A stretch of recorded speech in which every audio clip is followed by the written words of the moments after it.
You are about to witness history in the making.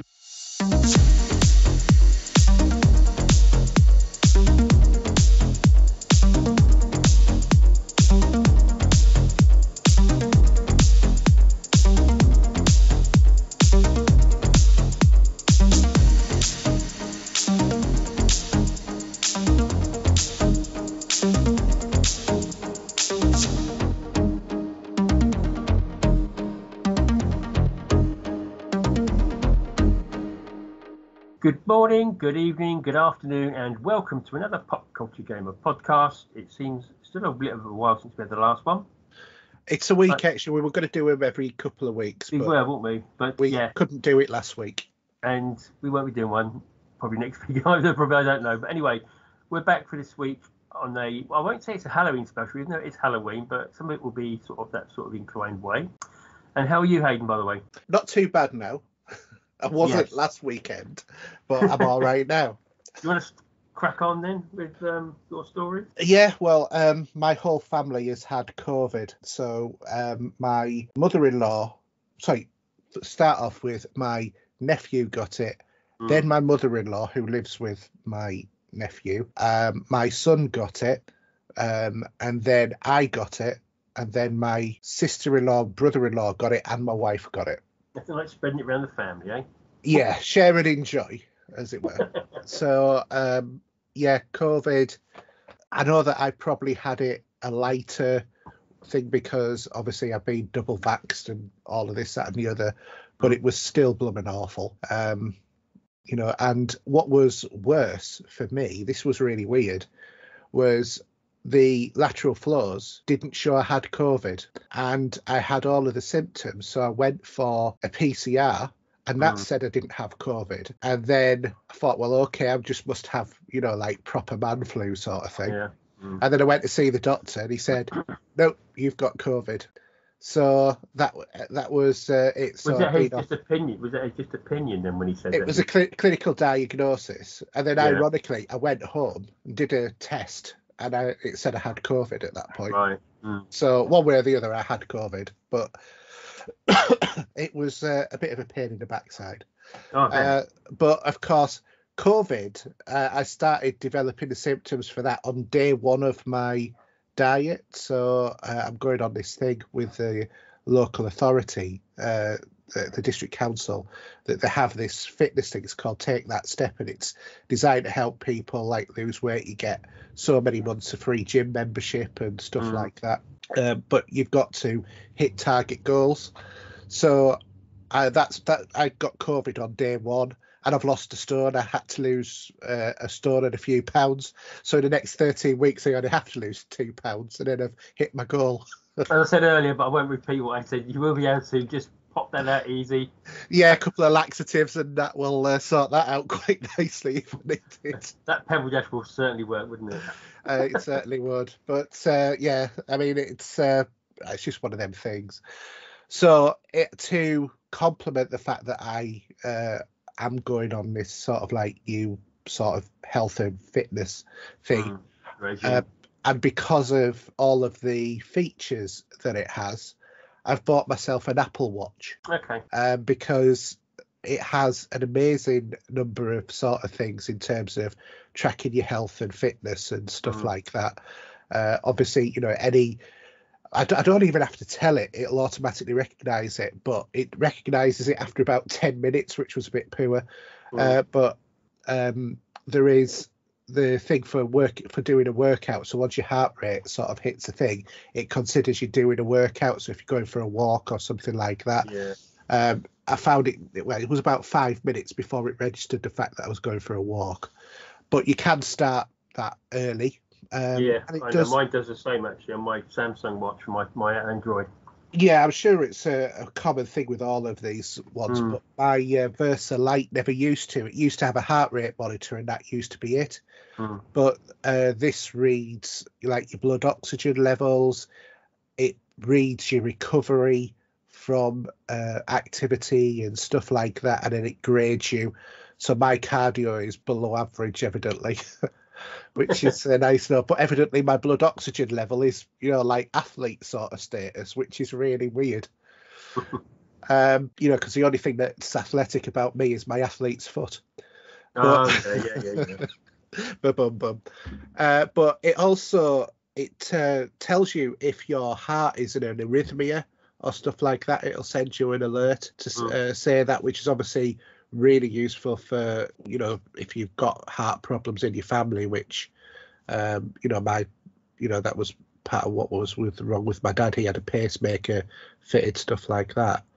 So I thought it was a good thing to get. Plus, they're very cool. And you can also do stuff like use Apple Pay on it and stuff like that as well. Yeah, that's right. Yeah. It's quite a nice little thing. It gives you these very unusual sort of readouts on your phone, so it shows your activity. I don't know whether or not you can. That ring thing that's there, it shows how much you've done walking. It encourages you to get up every hour by sending you a message to say, get up and walk around for a minute. Yeah, mine vibrates saying you sat down for too long. Yeah. And all stuff like that, which is exactly what I wanted. The ironic thing is, there's even a timer for washing your hands. I think that I kind of know how long I have to wash my hands for. Well, as long as you can sing Happy Birthday, that's about right, isn't it? That's what you used to say during the more of the COVID time we had a little while ago.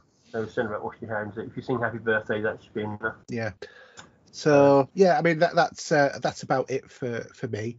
I have been to see Dune, and I'm not going to talk about it because you haven't seen it. And part 2 is in the making already. They're ready to. No, part 2 has just been confirmed. Yeah, you're giving because because I'd done part 1, but it was never confirmed they were doing part 2, and it wasn't until a week after release. Yeah, they wanted to wait and see, I suppose, how well it did. All the worms and the stuff. Yes, but is it like all of the worms are so exciting, or did Villeneuve need some worming powder? That's the question. So what about yourself? What have you been up to? Not a lot. I've been working for the last 2 weeks, including the Saturday Sunday, so I'm pretty much been zonking out. But just been doing stuff around the house, preparing for another move, which is going to be going on shortly at some point. Don't say much about that, but everyone knows what it's like to move. It gets very stressful. But next week we're going up to the O2. All right. Okay. What for? And for a concert that was probably supposed to be over a year and a half ago now. Right. Due to COVID, it got rescheduled. Oh, very nice. Well, good. So we're going. Well, my missus is not as keen as me because it's one of the bands I've been sort of listening to since the late 70s, early 80s onwards, and they're still going today, and that's New Order. So what I've been trying to do today is sort out a COVID pass. So I don't know how much you know about that. Well, presumably this is just to say that you've been double vaccinated and that you. So you can do one for 72 hours. I did one, and it said it runs out on the 2nd of November. So, well, that's no good to me. Then I've been doing a bit of research, and you can log on. If you can get yourself logged in as you, with all your details correct, I think they can give you like a 30-day one. But the hoops I had to jump through, and I still haven't got it confirmed yet. You have to log on to on the NHS app. You have to know it's you with all your details, your NHS number and everything, if you know what yours is, and stuff like that. And also, it then wanted some ID to confirm who you were. Yeah. And then a short video, you had to read a 4-digit number and then put that in there as well. So I originally did a passport and then I did the video, but it come back saying that the passport picture wasn't clear enough. So I redone it with my driving license, redid the video. But what I had to do was, I thought, on these pictures, I all look very clean shaven, and I've been pretty rough recently, with a little beard like. So I thought I better shave it all off because it might fail. So I did that this morning. So I haven't had a comeback yet saying that it's failed a second time. I'm just waiting to see because I want to get that done and dusted because it's quite important now that with concerts and events in the UK, you're going to have a COVID pass to get through the door. And so it's quite interesting now that tickets are now more digital than they ever have been before. So I sorted that out as well. So I've got it shows like a QR code for your ticket. and your seating arrangements. So yeah, hopefully that will all be good. Just waiting. I've got to get the missus to do the same yet, but she hasn't decided yet. I've been trying to bash her a bit and say, come on, So if not, I think you can do a 72-hour pass. But I'm going to see what happens come 2nd November and try it again to see if it does another 72 hours. But yeah, we'll see. I'm waiting for an email back from the NHS now to confirm mine. So then when I go for the COVID pass, it will put all your details down of your injections and everything. Yeah. And also, you can actually do all your other stuff for the doctors as well. You can see your records, I think, apparently, on it. Okay. And stuff like that. We're not too detailed, obviously, probably, because that's some of the stuff you never see because the doctor does. But, yeah, you've got your appointments there and obviously your medication stuff you can add to it as well. So, we'll see. Other than that, it's Halloween. I haven't had anyone knock on the door, which is a good thing.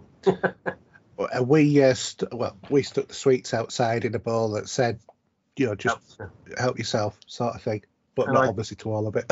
No, but I'm assuming though, with the way the world at the moment, it's probably a door knocking scenario is a little bit different these days. Yeah, I mean, I've not actually heard the door, but I've seen the light go on. But my son's just come back from being out doing his rounds, and we got him a costume from Amazon, which if you have a look at my Facebook. Yeah, I think I did see that actually. Yeah. So it's basically it's sort of like overalls, but he half sticks out of it into like a space suit bit, and the back part is a rocket, and then it inflates. So he was absolutely over the moon with it. Cost a packet, but I said to him, he's going to be using this for the next 5 years. Well, there's plenty of masks and things you can buy out there. Yeah. Every other year or something.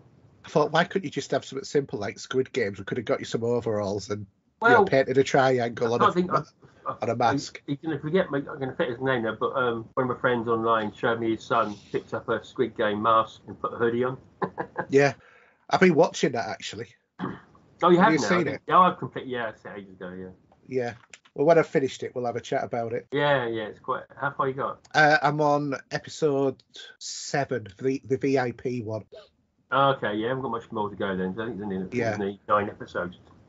9 or 10, isn't there? I mean, I have no idea. I mean, my son's watched it and he's not said anything to me, which is really unusual for him because he normally loves spoilers. But he's gone into this thing of now he watches stuff that he knows I haven't seen, and then he'll say, when I start watching it, he'll say, "What's your predictions for it?" And he's asking me what the predictions are because when we went into go to like see Bond or whatever, I said, I reckon what'll happen will happen, will.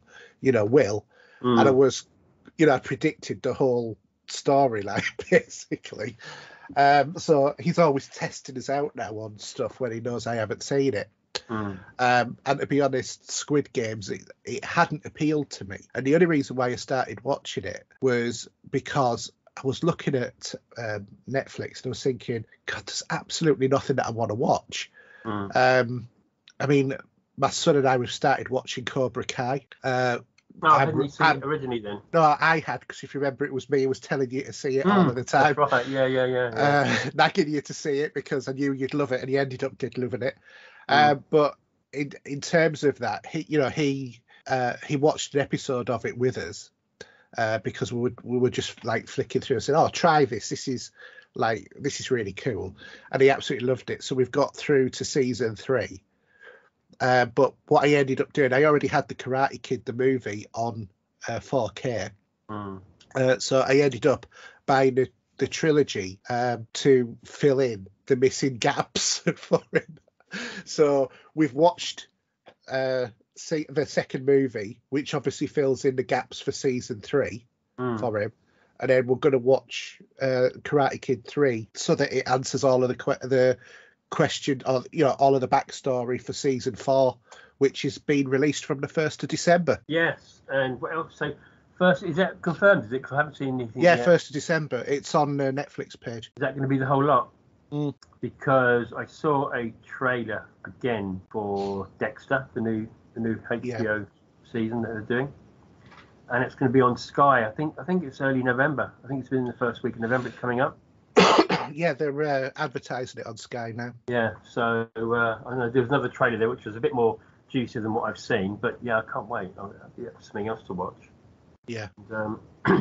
Because Mrs. is caning Netflix as usual. She just finished watching her latest Dynasty or Dallas, whatever she was watching. Dysentery. No, it's all right. I sit down for 5 minutes every dinner, but then walk back out again. But... Well, at least it's not the Colbys with Beam Me Up Fallon. No, the Colbys are in it, though. I know they are because of the characters from it. It was a spin-off, but don't you remember the one from the 80s? Oh, yeah. The female, I think her name was Fallon, because my mum and dad used to watch it all the time. So, and it's sort of like back in those days, you either sat and watched what your parents were watching or you didn't do anything. Right. That's funny, because I actually watched Dallas and I quite enjoyed it. No, not Dallas. This was the Colbys. But the last episode of the Colbys, Fallon got beamed up by a spaceship. Well, that's not as bad as waking up in a shower and singing like you just wasted a whole season of something. I don't know. To be fair, I think I would have rather have been the man from Atlantis. To be fair, all of our younger listeners are now going, what on earth are these two now going on about? Yeah. If you don't know what we mean, look up the man from Atlantis and then look up Dallas from the 80s. You'll find it's the same actor. Yeah. And then the Colbys was... I mean, those days, that show was as big as some of the shows today because obviously the viewing figures... Oh, yeah. I mean, remember when JR got shot? Yeah. It was on the 10 o'clock news. Yeah, it was. And I think the National Grid had to plug in a bit more juice when everyone put their kettles on afterwards. Yeah. Because they're going to get this surge of energy from after the program. Yeah. Different. It's a bit different now, but we had to watch week by week, like most TV shows were those days. Well, I mean, it's it's just a sign of the times, isn't it? That it's a zero sum sort of viewing, isn't it? Because there's no room. Whereas nowadays with Netflix, it's all on demand, so everything can be viewed all of the time. Whereas then it was, if you weren't watching it on a Friday night at 8 o'clock till 9 o'clock, you weren't seeing it. Unless, of course, you were one of the wealthy people who had a video recorder. Oh, we did. We had one. Well, I don't have an answer for that. Thank you, Alexa. Now, shut up. Coming soon. I'm just having a look now. Oh, it doesn't actually show it yet. Inside the Mind. What's that? Oh, music one. Doesn't actually say. Trigger Happy TV is coming to Netflix. Now, there's something people should be watching from the 8th of November. Yeah, I can't see anything for Cobra Kai, though. I would have thought I saw it at the company. It's on the Netflix page. It says it's from the 1st of December.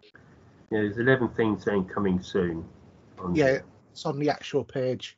Yeah, I'm on the phone with it, looking at coming soon tab. If you're with me. But, it's it'd be good to get some of that out there. We'll definitely be watching that. Dexter as well. So hopefully by the time, Dexter is next week, isn't it? Something like that. Yeah, I wonder if that's going to be like all the episodes in one hit or not, but we'll have to see. But I might have to hold them back. So I've got to arrange my Sky move and all stuff. Oh God. Oh, sorry, 31st December, not 1st. Oh, so it's next year then, basically. Last day of the year, yeah. Yeah. So, anyway, should we move on? Yeah, can do. Okay, so we'll go to gaming this week. Yeah. No longer a dream, but a reality.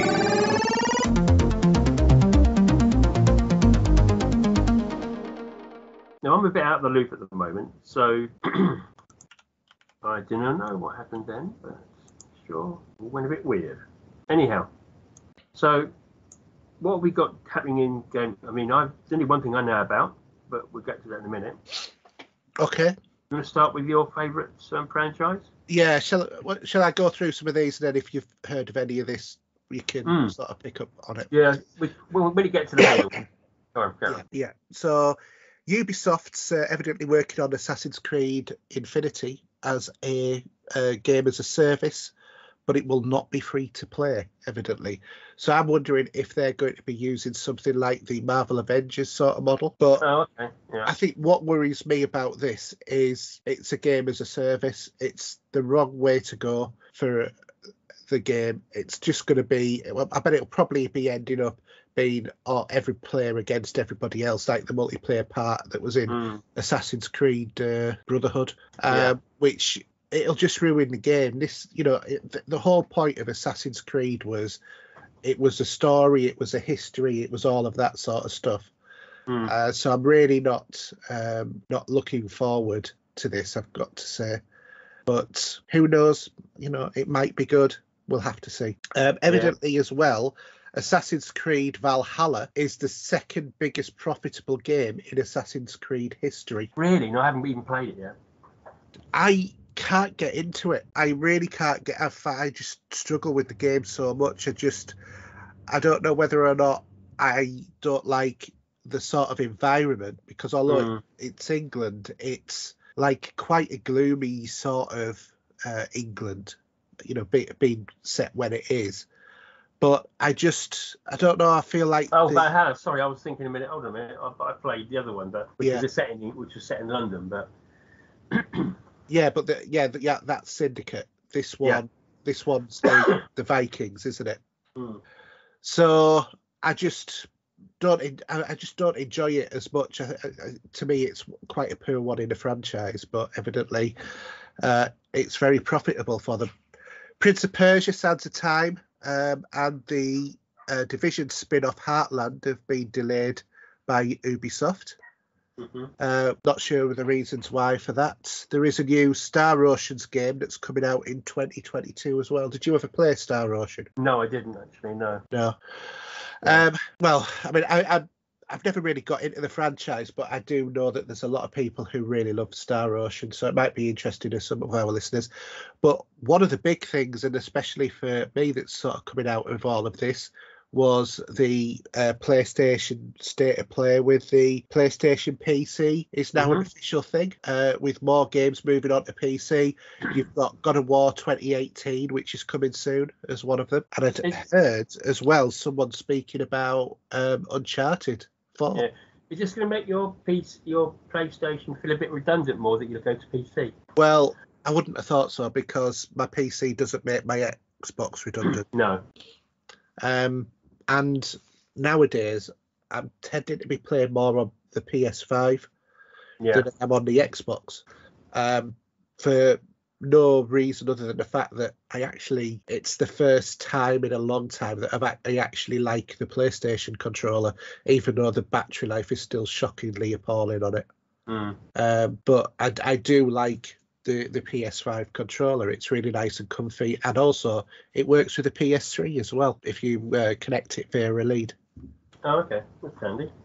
Yeah, because I've actually got my PS3 set up now as well, because I've now in my man cave bit, I've got two TVs, a HD one and a 4K one. So I've got the PS3 plugged into the 4K one. Sorry, not the 4K, the 1080p one. And I've also got a Amazon Fire Stick plugged into it as well, because it's not a smart TV. But obviously that makes it into a smart one, so I can have like a movie on while I'm playing a game, which is quite cool. A bit much though sometimes. Males can't do two things at once, you know that. So women say. We can pee and stand up and occasionally aim. Yeah, I can do a podcast and drink rum and coke. There you go. What do I know? Yeah, exactly. So anyway, Halo Infinite has been showcased. What do you think? I quite liked it. Yeah, I think it looks a lot better than the last time that we saw it. Although I still do feel like it feels like a bit more cartoony than the direction I thought that they would go with Halo. Personally, what do you think? Well, I don't think so. I mean, the way they're talking about it and what they were showing you, it looks like it's a bit more open worldish. Yeah, but I mean, in terms of the graphics, it looks a bit cartoony. No, I don't think so. I think it looks, Halo. It looks like Halo, really. I mean, yeah, it does. But I just thought it looked like the sort of what do you call it? The epic game with the bus. Brain's completely gone. Sunday night. You know the one I mean. I think so. The 100-player game. Yeah. I'm just going to actually I'm going to put it on in the background just to actually read what we're talking here, because it just Fortnite. That was what I was trying to think of. Oh no, nothing like Fortnite. No, I thought that the graphics looked a little bit Fortnite-ish. Mm. And Halo's always been about really quite bright colours and stuff like that. It's not a realistic sort of world. It's not like Call of Duty sort of thing. Oh no, of course not. No, I mean I've got it running now on the second screen, but from what they showed with the idea of the ship drops, different things you can do. Again, I can't wait. I really miss it, and just listening to the music just puts chills in me. It really does. I've never really had that much of a love affair with Halo personally. It's funny. One of my boys was always saying, because I went to queue outside and took the day off. Mm. So I queued at my local Blockbuster at the time. I think it was for Halo 2, and picked it up and then played it through the night into the next day. Yeah, I mean, I've in terms of the campaign, I've completed Halo 1, 2, 3. The one that was DLC for 3. What was it called? ODST. And Halo Guardians. I never completed 4 or Reach. Yeah, no, I didn't complete. I mean, when you look at looking at some of the visuals for this, what will be the test is how the controller works. Yeah, because that will be the key thing, I think, for me. I mean, we all know old school controllers for Halo were a bit archaic, but that's what it was at the time. Mm. But you've got these tactical maps and places of strongholds, so it does give it that little bit of like an Assassin's Creed feel as well. Don't know what you think of that. I wasn't getting that vibe personally, because they were showing you some maps with these strongholds, and you're going to take them out. And he was using a vehicle to get to the place, and then obviously you're using different weapons to blow up the charges on the canisters for this sort of facility. But yeah, no, I can't wait. It'd be really nice to do something different that we've not done for a long time. And the great thing is it'll be free if you're on Game Pass. And I'll get it twice. So yeah, it'd be nice to see how some of these guns look cool. I mean, you've got something pretty standard stuff there. Yeah. So another game that's coming out, which I'm quite looking forward to, is based on one of my favourite movies of recent years, which is A Quiet Place. Oh, okay. So evidently a game of that, a new story, is in the works by Saber Interactive, who produced World War Z. Mm-hmm. And it's going to be a story-driven single-player game. This all platforms, is it? I'm not sure what platform it is. I'm presuming it's going to be on all platforms, but A Quiet Place. Have you seen those movies? I've seen the first one, but not the second one. Yeah, I love the concept of it. Unfortunately, could not really have that with my wife on, because the movie would end up being a noisy place rather than a quiet place, because she likes to talk through movies. Why? What? Who? Which? Why? Who's doing that and why? My wife, because she never shuts up. But you've met her, so you know what she's like. Yeah, I do. Bless her. Yeah, she's a great lass, but her heart's in the right place. That's what. Yeah. Quietness is not her forte. But I mean, yes, it might be something like The Last of Us or something like that in a way, you know. Yeah, I always sort of like felt it does feel like a Last of Us sort of movie. And it's quite similar in story, because you've got the clickers and stuff like that, haven't you, in The Last of Us? Excuse me. Which are all based on sound, and this is exactly the same sort of thing. That's why it sort of comes to mind. While we're talking about new games and stuff like that, and I can't think when we were last on though. Did we mention? Even though this could be more movie related, but it's still gaming. But Uncharted trailer. What do you think? Haven't seen it. Oh really? You haven't watched Uncharted? No, I haven't seen it, but I've seen loads of people saying that they wanted Nathan Fallon to be Nathan Drake rather than Tom Holland. But Tom Holland is a much younger character. Do you know what? You think about it though. What they could do is have Nathan Fallon as the older, character, Nathan Drake, and have Tom Holland as the young version. So they have doing flashbacks and have half the movie in flashback with Tom Holland and the other half of the movie with Nathan Fallon. That would be fantastic. Yeah, but that's more the gaming side of people are thinking like that. But I'm really not sure about Marky Mark as his, older sort of mentor. Yeah. Well, he is. I mean, he's known for Spider-Man, isn't he? Spider-Man. So it does take you out of that realm, if you're with me. What, Tom Holland? I was going to say Marky Mark's not known as Spider-Man. No. And, but it looks interesting. And I want to see it. Yeah. It will be difficult to put that scenario, but it'll be an interesting. I think it'll be. I don't think it'll be a bad movie. Hopefully not anyway. But we'll have to wait and see. Well, see, some of these films, it's like Tomb Raider, isn't it? It has that. Yeah, I mean, the Tomb Raiders weren't bad movies. No, I'm not seeing the last one. Spectacular. No, I was a bit more probably disappointed with the last one than I was the ones before with Angelina Jolie and Daniel Craig and that. Yeah. Anyway, last bit of news. I'm sure you probably heard about the big shake-ups at Facebook. What a name, though, for Facebook. Really? Yeah. Don't get it. I really don't. Well, evidently, as part of all of this shake-up, they're going to be retiring Oculus Quest series, but they are still going to go on to develop VR, but it's going to be known as Meta VR. Right. But if Facebook is going to be called Meta, isn't it? Yeah. Which doesn't comprehend the sort of word that you would. Well, maybe they're going to make it into a dating site, and then you say, "Where did you meet your wife?" "Oh, I met her on Facebook." I do apologise, people. I really do. I met her online. But, Meta is something that we think in Destiny and stuff like that, it's how it works. Well, I think of metadata, so it's all of the underlying data that's, behind the web page. Yeah. But, we'll see. Again, it will change, isn't it? It is. I can't see why they need to rebrand Facebook. Well, Facebook's a pain in the ass at the best of times, to be honest. Well, I mean, it is a den of spite and bile a lot of the time. As is a lot of social media. I personally, I know that you're really into your social media still, but unless it's more or less for the show, I tend to shy away from it these days. Facebook, I do more with the family and obviously a few people on here on podcasts and the people, friends of mine that chat about this. Yeah, it's fine. It's not a problem. Yeah. I mean, with our group, I'll put stuff in our group and, bits of news that I find, that sort of stuff, engage in a few discussions. But there's few other ones that I really bother with, even though I'm like a member of loads and loads of groups.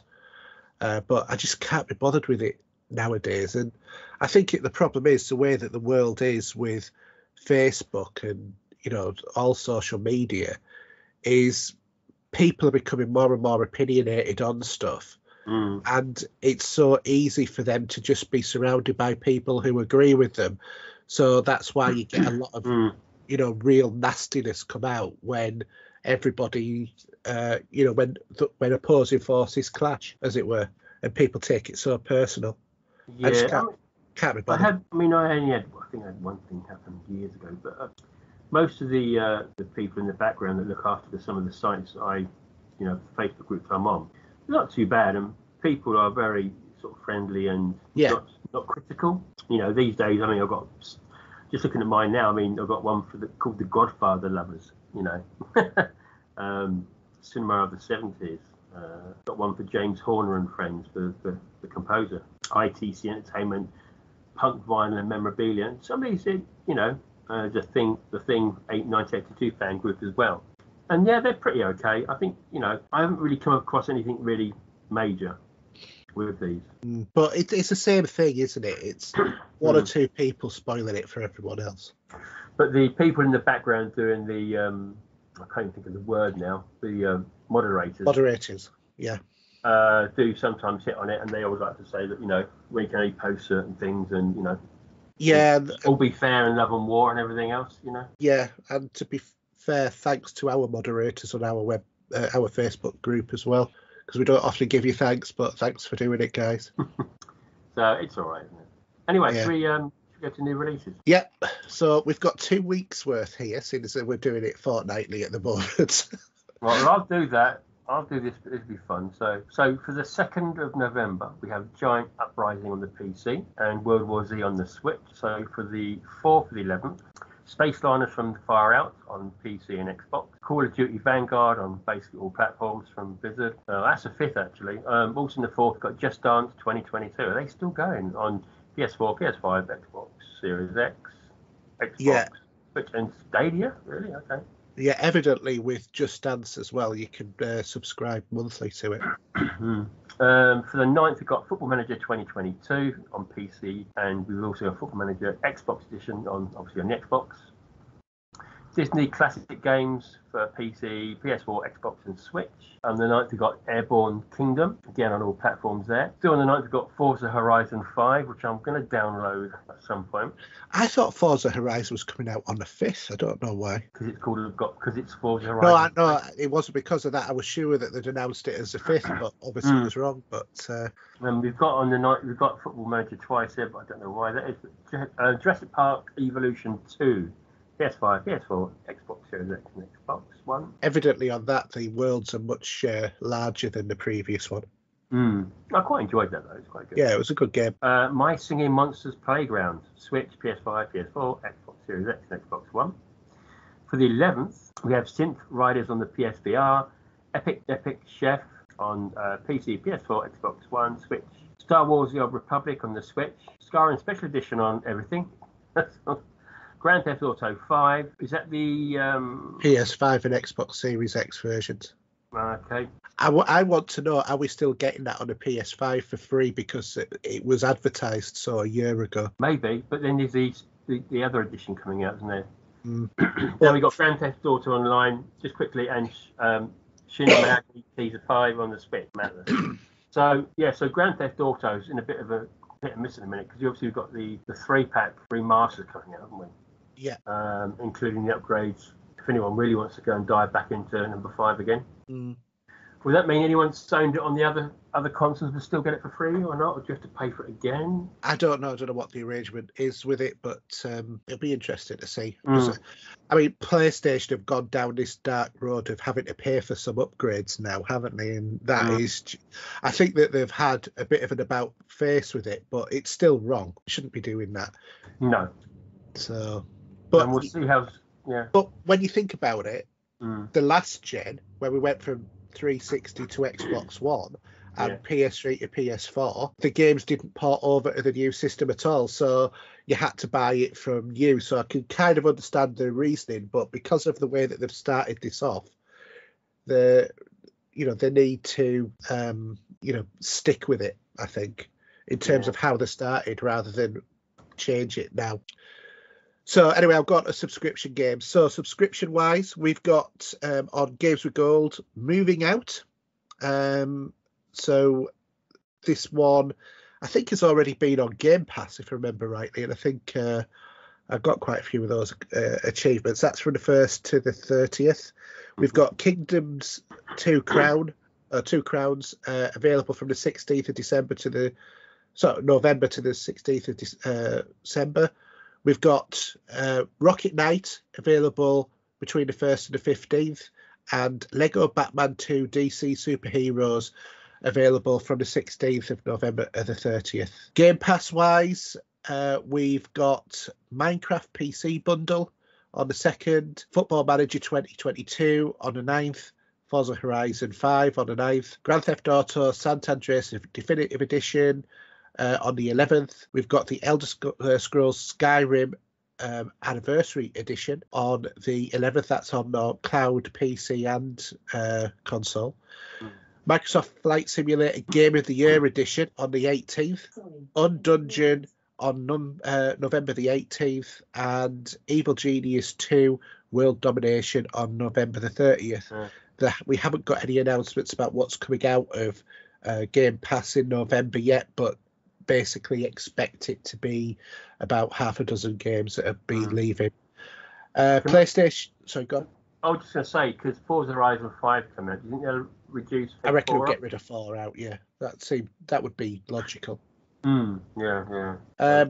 PlayStation Plus announces 6 free games in the subscription. So we've got Knockout City on the PS4, PS5, First Class Trouble PS4, PS5, Kingdoms of Amalur Re-Reckoning on the PS4, The Walking Dead Saints and Sinners on PSVR, The Persistence on PSVR, and Until You Fall on PSVR.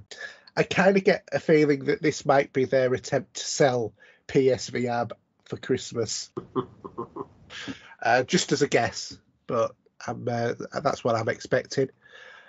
Twitch or Amazon Prime Gaming as it is now, we've got 9 games, including Dragon Age Inquisition, Control Ultimate Edition, Rise of the Tomb Raider, Rogue Heroes, Liberated, Puzzle Agent 2, Demon Hunter 2, New Chapter, AFL, Bricks, for Losers, and Secret Files, Sam Peters. And then on Epic, from the 4th, up until the 4th of November, so right now, we've got Dark Complete Edition, and then after that, 4th to the 11th, will be Avon Colony. Plenty to dive in there, then. Yeah, so there's loads of games that you can get for free if you want to. Or, at the cost of your normal subscription that you're already going to get anyway. But, there's some really good games on the Amazon Prime there this time. You've got Control and Rise of the Tomb Raider and Dragon Age. They're three quite top games. And Avon Colony next week with Epic will be good. So some good stuff on PC. Game Pass has loads of good stuff on this month. And even Games with Gold, that's moving out. I quite enjoyed, if I remember rightly. And the Lego games are always a good favourite. Yeah, I've got a funny feeling. I don't know. I don't think I actually owned that original that Lego Batman 2. Yeah. Well, you can get it now. Don't have to buy it. I will have to put it. I will actually. That will be one to add to the collection. To the increasing pile of shame. Yeah, isn't it? Because you only ever play Destiny. No, I've been playing something else this week. Got 6 achievements. Well, that's the tell you what, for me, that's coming. Woo! 6 achievements. Yeah, all in about half an hour to an hour. Okay, I won't say about the 13,930 gamer score I got this month. That doesn't bug me. 100%. You can rock it. You can rock however you want with that. Yeah. I actually, because I've also got about 30 trophies as well. I don't even know what my game score is actually. I go back on. What am I up to now? 98,405. Yeah. So, what have you been playing? What have I been playing? I've been going a bit back over on games. So I decided to have another look at Marvel's Avengers. Can't get on with that. Originally played it on the the PS5. And obviously now it's on Game Pass. I thought I'll give it another go. What I have noticed is there's been an awful lot of content drops on this game since the last time that I picked it up. And what I do like about this game is, while it is a game as a service, the content drops are actually free. You end up spending your money on cosmetic items in the game, like what outfit that you wear if you're not Spider-Man, but Iron Man and that sort of thing. And they are really, really expensive. They're not of interest to me. I'm not bothered what the character looks like. I'll just go with the default costume sort of thing. But there's a lot of game there, and if you actually play the single player non-online version of the game, it's not too bad. There's only one bit of that campaign that I didn't like, and that's every now and again it throws you into this bit where you've got to hold a point, which is probably, if it was real world, probably about a 5 or 10 meter square plot of area that you've got to hold and stay in there for the whole of a big battle, but with all of the other characters, and that just ends up peeing me off to no extent. Does that one? But other than that, the rest of the story is really good. And if you're wanting to know where Marvel's going, obviously one of the characters that they're bringing in shortly is going to be Ms. Marvel. Okay.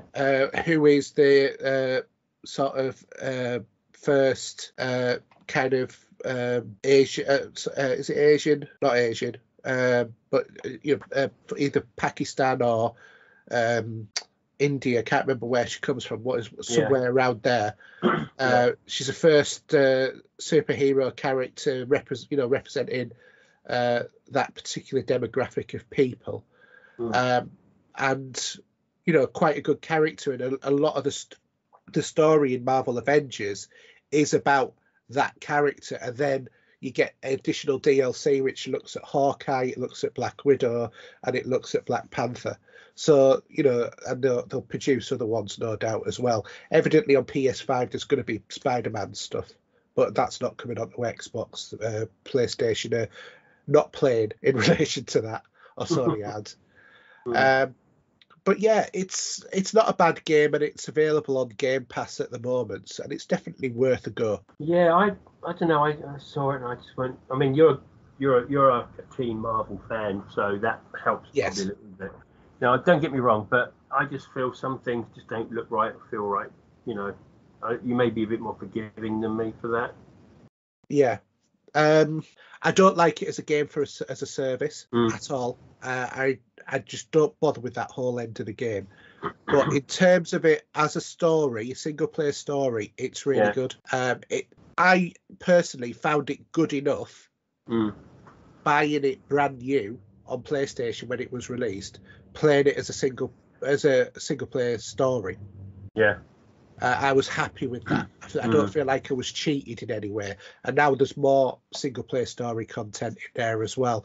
So I'm quite happy with the fact that I can go back to my PlayStation version and play it. It's good graphics.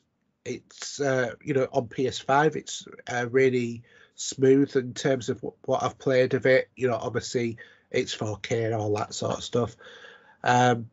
It's a good game, but as a game as a service, I just had no interest. No. So that's that game. The other game games I've been playing is, because I've been struggling to find what I really want to play, I've gone back to type and gone back to Assassin's Creed. So I picked up for a few pounds Assassin's Creed Odyssey Gold Edition on the PS5 some time ago. So I started playing that. I tried to get back in Valhalla, just uphill struggle all the way with that game. Something that I think with Valhalla is the climb for the character in terms of the skill tree or the levels is really, really insipidly slow. Whereas a lot of the areas that have opened up maybe 40, 50, 60, 70 levels above where I am, which is a complete nonsense. Because it's areas I can't go and play in and up level my character, because every strong one-hit kill and me making no impact on them at all. Whereas it was a little bit like that in terms of Assassin's Creed Odyssey, but there was more ways to sort of skill yourself up. I don't know whether or not I'm playing Valhalla wrong or what, but it's just not working for me. Is that game, no matter how much I try. But I also played a bit of Origins as well. I do love the character of Bayek. He does sound by his name like he's a proper Yorkshire lad, even though he's not. Bayek.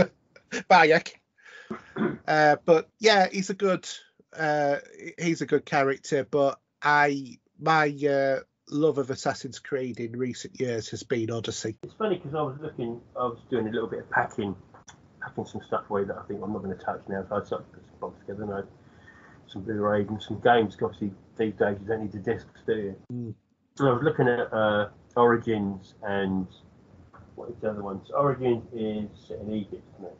And the other one, Odyssey. I've got both of those. Never completed either of them. Oh, you've really got to play it. So I'm thinking maybe at some point, if I'm going to be disconnected from the internet for a while, those are probably the sort of games I should be able to play. Yeah, I mean, a lot of people will say, and I'm sure that you would go with the female character anyway, but if you play Odyssey, a lot of people say that the character of Cassandra is the best one to play, whereas I've always played with Alexius, because I just don't do female characters if there's a male one. Yeah. But I know that you're different to me. That's certain things I like to play. Yeah, I mean, to have a few, if I'm going to have a period of offline, which would be interesting to see how the Xbox will cope with it. It'd be interesting to see what games I can play offline. Yeah, well, there shouldn't be any need for you to play online at all with Assassin's Creed, the recent games, because it doesn't reference online at all. You know, you're not playing against other players. No. So Origin is really good. You can tell that Odyssey develops on the basis of Origin. But again, the storyline in Origin's good because there you're looking for the revenge of the death of your son. Whereas with Odyssey, you were thrown off a mountaintop in Sparta and you're trying to reunite with your family while the cult of Kodos or whatever it's called are after trying to kill you. Okay. So there's it's not Kodos, I can't remember what it's... I'm thinking of, you know, I just thought of Kodos the Executioner then. Yeah, that's what I was thinking as well. It's not Kodos. Oh, sorry. So actually what I'm going to do... It's Cult of Cosmos, sorry. I'm going to download now. I'm going to install all. So I've got Assassin's Creed Odyssey. Yeah, it's quite a big install. That one is 66 gig. Yeah. So this is obviously optimized for the Series X. Yeah. So that may be looking a bit damn sight better than it did before. It looked bloody good before, to be fair. I don't know why I thought that from my... And I would download Origin as well, if you've got that. I have, but it's not actually... I don't think it's actually optimised for the Series X. It doesn't matter, it still looks quite stunning. Yeah. But I also... One of the things that I've been doing with the game as well is... I don't know whether or not you were aware of this, but in terms of Assassin's Creed Odyssey started this, they have virtual tours of the ancient world. That's right, yeah, I remember saying, yeah. Yeah, and when you actually... you can play the game and you don't get attacked by anyone and you just walk to certain points and then press, interact, and then it will tell you some of the history on that. And it's really there's a lot of different, there's about 10 or 15 of these areas that you can go to, each with, 6 to 20 different interaction points. And it's really interesting as well. And you've got the same thing on Assassin's Creed Odyssey. But if you've got Odyssey, you got the Gold Edition, didn't you? So you get the Atlantis DLC, and you also get Assassin's Creed 3 with it as well. So what I have, actually this game, this version I've got is 96.4 gig. Yeah, sounds about right, because you've got all of the additional DLC with it, because you've got the gold version. So it comes with 7 items. Yeah. Episode 2, Episode 3, Episode... Oh, Smith, I didn't even know it was there, to be honest. Yeah. Secrets of Greece, Legacy of the First Blade, The Fate of Atlantis, Part 2 and Part 3. Yeah. There's loads of stuff there. God. Yeah, there is. My recommendation is complete the main quest first before you start going into the Fate of Atlantis stuff. Because otherwise it will ruin the end of the game once you've completed the Fate of Atlantis DLC. Yeah. But it is... Odyssey is definitely my favourite Assassin's Creed of many, many years, since I would say probably 2. Yeah. And this is going to be a bit of a controversial thing, but I would say my favourite ones are Odyssey, 2, and then Unity. But Unity after they patched it all. You see, I didn't have those. Was that when they had the funny eyes? Yes. The looked like you're a zombie, didn't you? Because you had no skin on you. It was all like all the muscle tones and stuff like that. Yes. Yeah, that's the one. And on that character, on that version of it, you had the character, I think it was called Anno, if I remember rightly. I can't remember now, to be fair. But it was set in the French Revolution sort of era. And to be fair, it's a really beautiful looking game now that they've fixed it. It really is. And I think it still holds up, even against like Odyssey and Valhalla and stuff like that. And what's more is, with Unity, if you want it on Xbox, you can quite often pick it up for 69 pence on CD keys. Yeah, I remember completing the bulk of Unity. It is a good game. I did enjoy it. Yeah, definitely. Because when I first played it, because they used to have that where there was multiplayer aspects of it, and I didn't enjoy that. And then they got rid of all of the multiplayer, and it made it just so that you could just complete the whole lot as a single player, and it made it so much better. Yeah, it's I did buy. I remember buying the actual disc version of the original trilogy as well. I've still got that. Yeah. So I think I've got the bulk. I think the only one I don't own, I think, is Valhalla. I think I own everything else in some shape or form. Yeah, I wouldn't be in a rush to get Valhalla, and certainly if you've got Odyssey there and you've not touched it, you've got 100 hours for the campaign on Odyssey. Yeah. I mean, I can see there's Assassin's Creed Remastered for number 3 sitting here as well. Yeah, well, that came with the gold version, which you've got. Yeah, and then if I go down, personally, I think Assassin's Creed 3 was the worst one because the lead character, I just couldn't relate to him. I've got Rogue here. Never played Rogue. Rogue's not bad. That's a bit of a different one. I've never completed Rogue. Didn't that come out in comparison? That came out just before Black Flag, and it was the last one that was released on the 360. Which at the time we were playing the other one, so they gave the 360 guys that to keep them happy, didn't they? Yeah, but we were playing Black Flag. Or was it Unity? Black Flag. I think it's Black Flag. Not that I can find it in my list of games. Black Flag was on the 360, I'm sure. Having a look now, I can see it. 2, 3, Rogue, Brotherhood. It was also on the 1. Yeah, Black Flag was the last one that was released on both 360 and Xbox One and PS4. But then they released Unity, and Rogue got released at the same time as Unity, I think. And it was sort of like quite overshadowed as a result, but it is actually a good campaign. I've just never completed it. And I've got the remaster of that as well. Oh, by the way, we talked about the NHS earlier. I've just had the email through saying I've passed all the checks. Oh, good stuff. So they're working on a Sunday doing this sort of stuff, aren't they? So, yeah. Well, they work 7 days a week, don't they? So, anyway, Steve, you've been playing Alan Wake, and I'm interested in hearing what you're going to say about this, because I've bought this, but I've not played it yet. Oh, you have? Oh, okay. So, I came off Destiny last night. I don't need to talk about that at the moment. What we're up to with that. It's pretty much standard stuff. And I thought, why don't I just play this for an hour again? So I really actually just started the game. And when I played it originally, when we last spoke, I'd just done the sort of tutorial section of it. And then from there onwards, you go to the diner. Yeah. And you pick up the keys from a spooky old lady, but that's not the right person. And the story continues from there. And I did what I needed to do, and I might try tonight when we finish, is put my headphones in and try with headphones as well, because that was a bit of an experience as well to have. If I remember rightly, back in the day.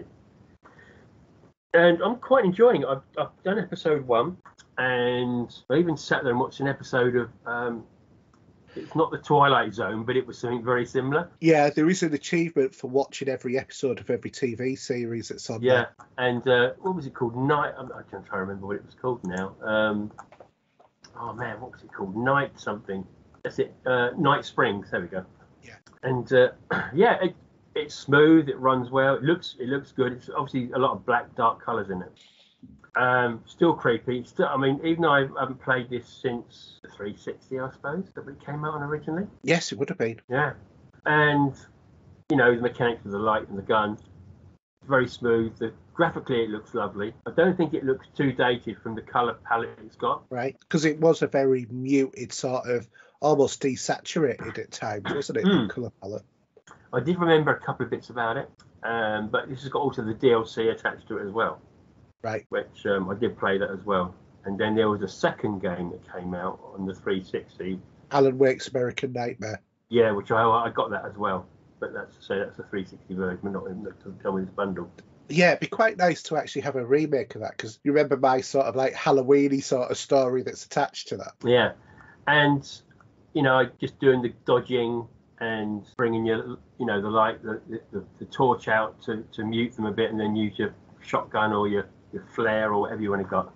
Yeah. And so I did the first boss was the guy that should have got the keys off originally in the first part of episode 1.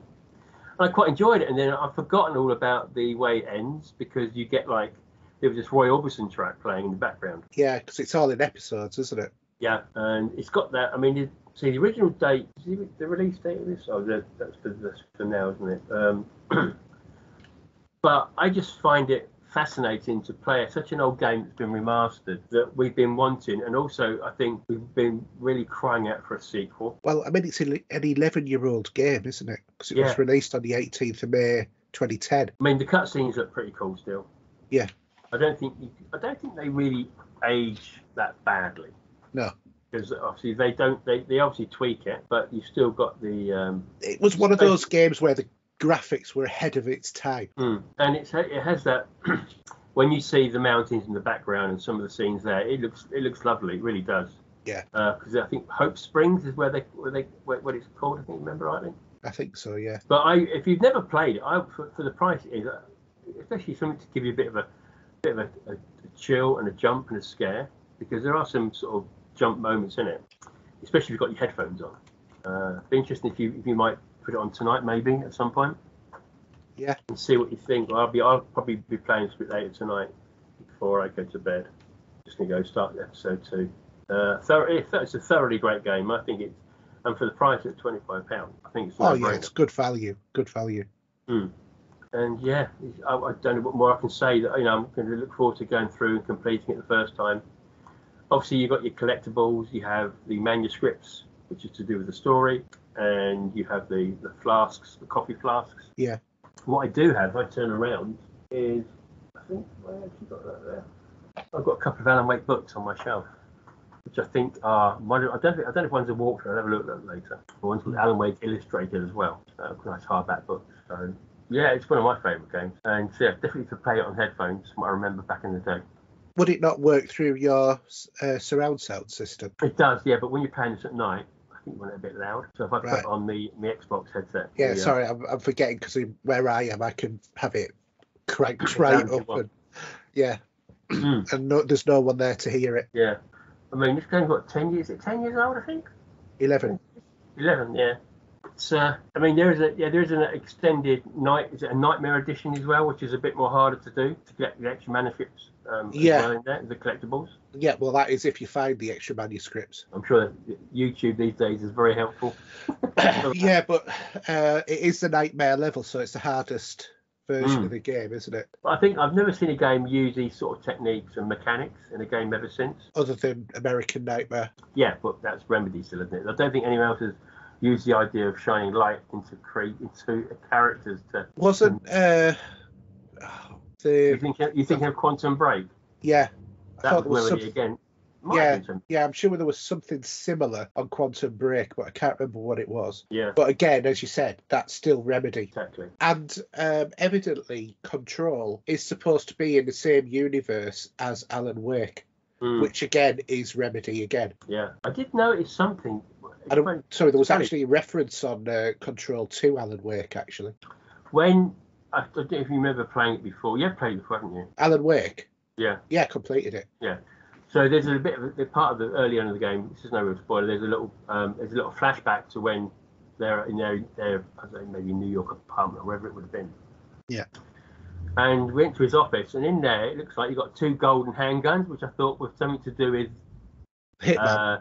Yeah, not Hitman maybe, but one of the other games. Do you remember the Bullet Time game? Yeah, I know the one you made. That was one of Remedy's first games, wasn't it? Yeah, it was. I can't remember what it was called. I remember playing that. Max Payne. Max Payne, that's it, yeah. I could not think of the name then. It suddenly just come in my head. Yeah, because it was Max Payne 1 and 2. And that was the first time that we saw bullet time in a game. Yeah. Which was around about the time of The Matrix, wasn't it? I think it might have been, yeah. I mean, our class is being Halloween. It's an excellent game to dive into as a horror shooter. Actually, no, it wasn't. It was 9 years later. Because The Matrix was 1999. Max Payne was 2008. Oh, no, that was a movie. That was a movie with Marky Mark. That really was a match made in hell. Yeah, I think anyone that hasn't played this game that is probably a little bit younger than what we are, yes. I would say, and they want something that's not online. It's just a single player game that can give you a bit of a scare. And it does. Max Payne, the game was 23rd of July 2001. Yeah. So it was just after The Matrix, about the Matrix Reloaded time, wasn't it? I thoroughly recommend it, without a doubt. Oh yeah, I take it you still talk about Alan Wake as opposed to Max Payne. yeah. I mean, some of the scores you get a 9 out of 10, 8 out of 10. Yeah. It's been getting some good reviews. Yeah, I don't know why I haven't started it yet. I think I wasn't in the mood for something that was quite like that, but I wanted to get it. So this is running at 60 frames per second. And also resolution. And it's also 1440p as well. Oh, it's not 2160. I'm just reading here. I might be wrong here. Roughly 13 hours of gameplay. So sounds about right. But yeah, because it's about an hour and a half per episode, isn't it? Something like that. Do you know? I can't remember. Is it like 7 episodes or something? Is it 2 hours an episode then? Or is it 5 maybe? Looking at this one here. But yeah, no, honestly, it's a really good game, and if you want something to freak you out a little bit, and it's very spooky, and there's a lot of going backwards and forwards, and Alan hasn't got a Scooby-Doo what's going on half the time either. Well, I mean, the thing is, it's Remedy are very good at creating atmospheric games. Oh God, yeah, and they always have been. And I do like his manager. Is it Barry? I think his name was Barry. I'm not, but he's quite funny. Yeah, Barry in the big guy in the red puffer suit. Yeah. Yeah, cool. Yeah, that's about it really. I haven't really played like a little bit of Destiny, but I'm just going on with that as normal. But yeah, that's it. Anyway, should we move on? Yeah. So we'll go to movies, TVs, and streaming. In quest of a better life.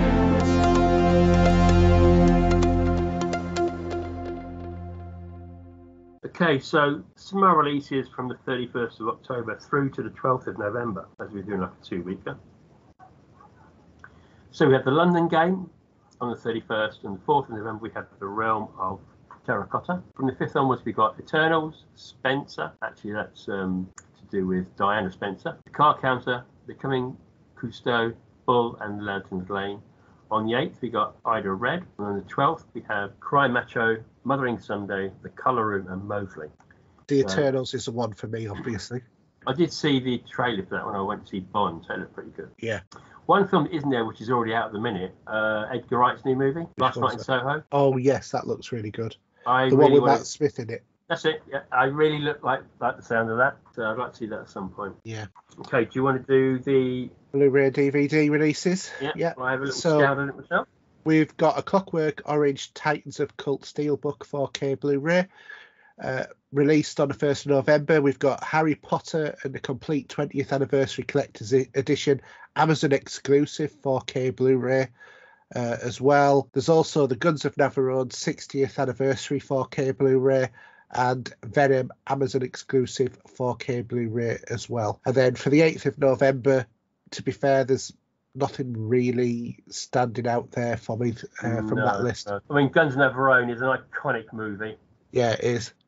I own that on a digital copy on Amazon, actually, Guns of Navarone. I'll tell you one movie I've been seriously thinking about buying in 4K has been The Ten Commandments, because I've heard it is a really good print of it. There's one. What else have I seen recently that's been coming out?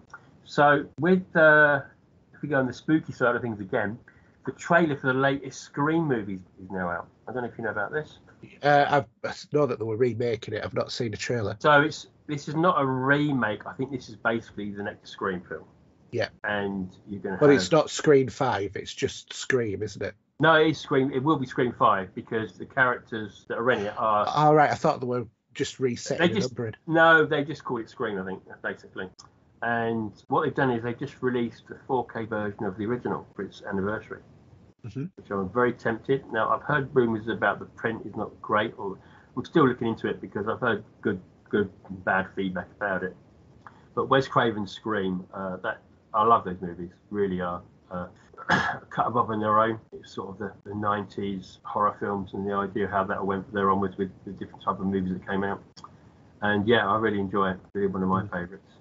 But it's not a lot 4K wise coming up a bit. I don't think there's too much that I know about. No. I mean, even at this end, there's pretty much not a lot going on. Not sure how. You have got the Titans of Clockwork Orange, which would be a good one to get. Venom in 4K is really good anyway. I've already got that. And Harry Potter, if you've got a family or if you like the Harry Potter movies, that'd be an expensive 4K box set, wasn't it? Yeah, probably, no doubt. Probably require you to mortgage your house. Oh no, it's only cheap. It's only £250. There you go. And it's done with the box seems to be like a trade. Oh, okay. So if I'll just put it in the chat and you can see it. It looks actually quite cool in terms of how it's presented, but I wouldn't pay 250 quid for it. Oh my word! Look at that. Yeah, and look at all those discs as well. If you're a huge fan, that you'll be wetting yourself over that, wouldn't you? Yeah, that is the ultimate Harry Potter sort of like collection. If you're ever going to buy it, yeah I'm quite happy with my HD versions. I don't want any more than that. I don't think I have had them, but I don't probably go back to really that often. I've had a bit of a clear out myself of Blu-rays. I've done a bit of culling, should we say, before the move. I don't think I've watched a Harry Potter on Blu-ray for probably 8 years. There you go. Anyway, I'll do the cinema charts. So at number 5, we've got Addams Family 2. At number 4, we've got The Boss Baby Family Business. At number 3, we've got Venom, Let There Be Carnage. At number 2, we've got No Time to Die. And at number 1, straight in there, is Dune. AKA Atlantis, man.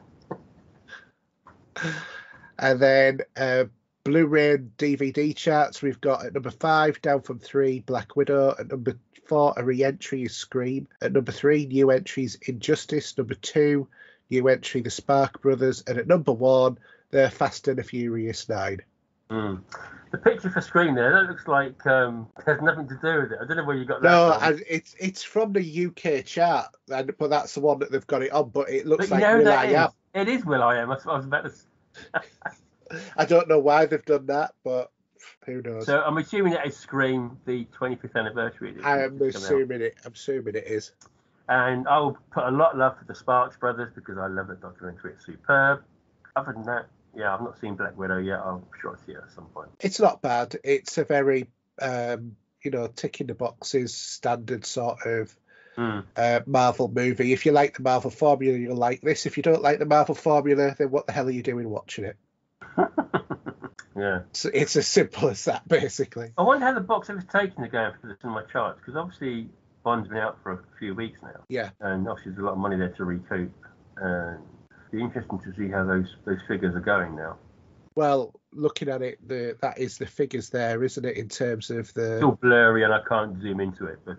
Yeah, but it's not far behind Dune. And Boss Baby 2, yeah, okay. Yeah, I'm so excited about that film, I can completely contain myself. That's funny, I turned the TV on last night and Pixels was on at the time. Oh, God, yeah, that's... Remember that? Movie. Yeah, it's a terrible movie, is that? Yeah. It's a shame though, because some of the people in it, they have done some decent movies back in the day. But yeah, you have to admit you watch movies and there's really good actors in it, but it doesn't work. Okay, should we go into what we've been watching? Yes. Do you want to go first this time? Seeing as it, okay, you can do the themed Halloween. Yeah. So before I jump into that, actually, on Netflix is the new movies, TV documentaries. Yes. So I've watched. No, I can't think which one. I think Halloween and Friday the 13th are the first two. So they're very, very much in taking for tonight. I've watched Halloween and I've watched Aliens. Okay, you haven't watched Friday the 13th. Maybe it's not your cup of tea, that one, mate. Yeah. But no, Halloween was interesting. I knew quite a lot about that one. And, the RoboCop one as well. I watched that. Oh, you watched that one as well? Yeah, I've got that one. Yeah. So they're definitely worth a watch. So, Halloween Kills. So this has taken about 2 years to come out now due to COVID. Yeah. This was supposed to be released this time last year. And the film continues the follow-on from the first film that came out, which is Halloween, which is basically, if we go back to 1978 and we got Halloween, and then if you forget everything else that happened ever again in the world of Halloween, and then Halloween that came out 2018, which is it's more of a story with Laurie Strode and how she's coping with what happened in the first film. And Michael's out again, as we know. And in the end of the Halloween 2018, they trapped him in her house in the basement, and it was set alight, and that's how the film ended. Mm-hmm. And basically, that's how Halloween Kills will start. Now, I'm going to say some things about this, and if you don't listen about this, some of it's a bit spoilish, but There's some good things about this film. There's some bad things about this film. Interestingly enough, what they did do is literally as soon as it starts, you're straight into where it finished, and you're seeing the one of the characters come back from the Halloween party, seeing one of the coppers from who was in the original Halloween from '78, all cut up in that bleed and everything else, and moves on from there. What was interesting, and there's fors and against with this, they have a flashback to 1978. Okay. And you see the police officer, I think it was Officer Hawkins, if I remember rightly. And you go back to when Michael was originally stalking in '78, and things progress in the house there. And what they've done is they've given us Donald Pleasance back in the film. Okay. And he's on. And I don't think it's people. I've heard two sides. I heard some say it's CG, some say it's a lookalike. But you see him coming to Myers' house where the cop was upstairs, and Michael Myers is there, and it's very, very surprising to see it. In one way, it was a bit of a throwback to the fans of Halloween, probably to see that. And Michael Myers basically comes out of the house with all the police outside, which capture him. Compared to obviously in the original '78 Halloween. He falls off of Laurie Strode where she is in that house, and then escapes into Halloween 2 and the hospital scene for all that film. So it's pretty okay, not bad. But then there's some things I like the idea of what they did with this film. So you go into a bar and you see some people sitting there reminiscing and saying all the people that died and that like that. So do you remember the original movie? Mm-hmm. And you will remember I'm going to say his name now. You had. To the top. So you had the Laurie Strode was babysitting two kids. Yeah. Remember? Mm-hmm. Well, they're grown up now. So that was Lindsay and Tommy Doyle. Yeah. Now they're adults and they're in this film. Okay. And I don't mind the idea of this. I mean, but where it goes wrong is that there's too much screen time on them, and the screen time for Laurie Strode, Jamie Lee Curtis's character, mm-hmm. is minimal in this film. Now, maybe because of the way the film was going, because they did have a hospital scene, and some of the scenes during the hospital, I didn't like it. It just didn't feel right for me because of the way the pace of the original film was, and also for the first film in 2018. But having like a mob of people trying to kill Michael, and I just didn't like the idea of it and the way that progressed. So I won't say too much, but I just didn't like that. So the premise just didn't work for you? No. And it's just isn't right. There is a few callbacks, and I don't know why they did this. There's a callback to Halloween 3, also Season of the Witch, mm-hmm. and there was another callback to the original Halloween as well, which I can talk about anyway because it's not there. But so the nurse from Halloween 1978 is also in this movie as well. Okay. I think her name was Marion. Yeah. And there's a scene where they're at a park trying to get these kids. They're saying that we've just seen this man with a mask, and they're saying, "Run away, run away." And Michael Myers goes on top of the car, and he actually does the same scene that he did with Loomis and Marion when they were going to the mental asylum. Yeah. In the original one, where he throws his hand on the glass and breaks the glass from the top of when he's standing on the roof. All right. Okay. So there's little callbacks like that, and yeah, it makes Michael Myers more of a supernatural character compared to the he's been shot so many times and everything else that you're going to get taken. He shouldn't be walking, yeah. Yeah, but don't get me wrong, it was nice to see it. I'm hoping it's going to tidy up with Halloween Ends, which will be out this time next year, because there is a lot. I mean, if you went on social media, there's all sorts of people having their thoughts on it. Mm. But yeah, I'm glad I saw it. But it's not one of the better ones, shall I say? So you're glad you saw it, but you're disappointed in it overall. I was, yeah, I was because of the way the direction of this film went. I wouldn't have minded if they'd actually stick to something similar to Halloween 2 from 1981. I can't remember.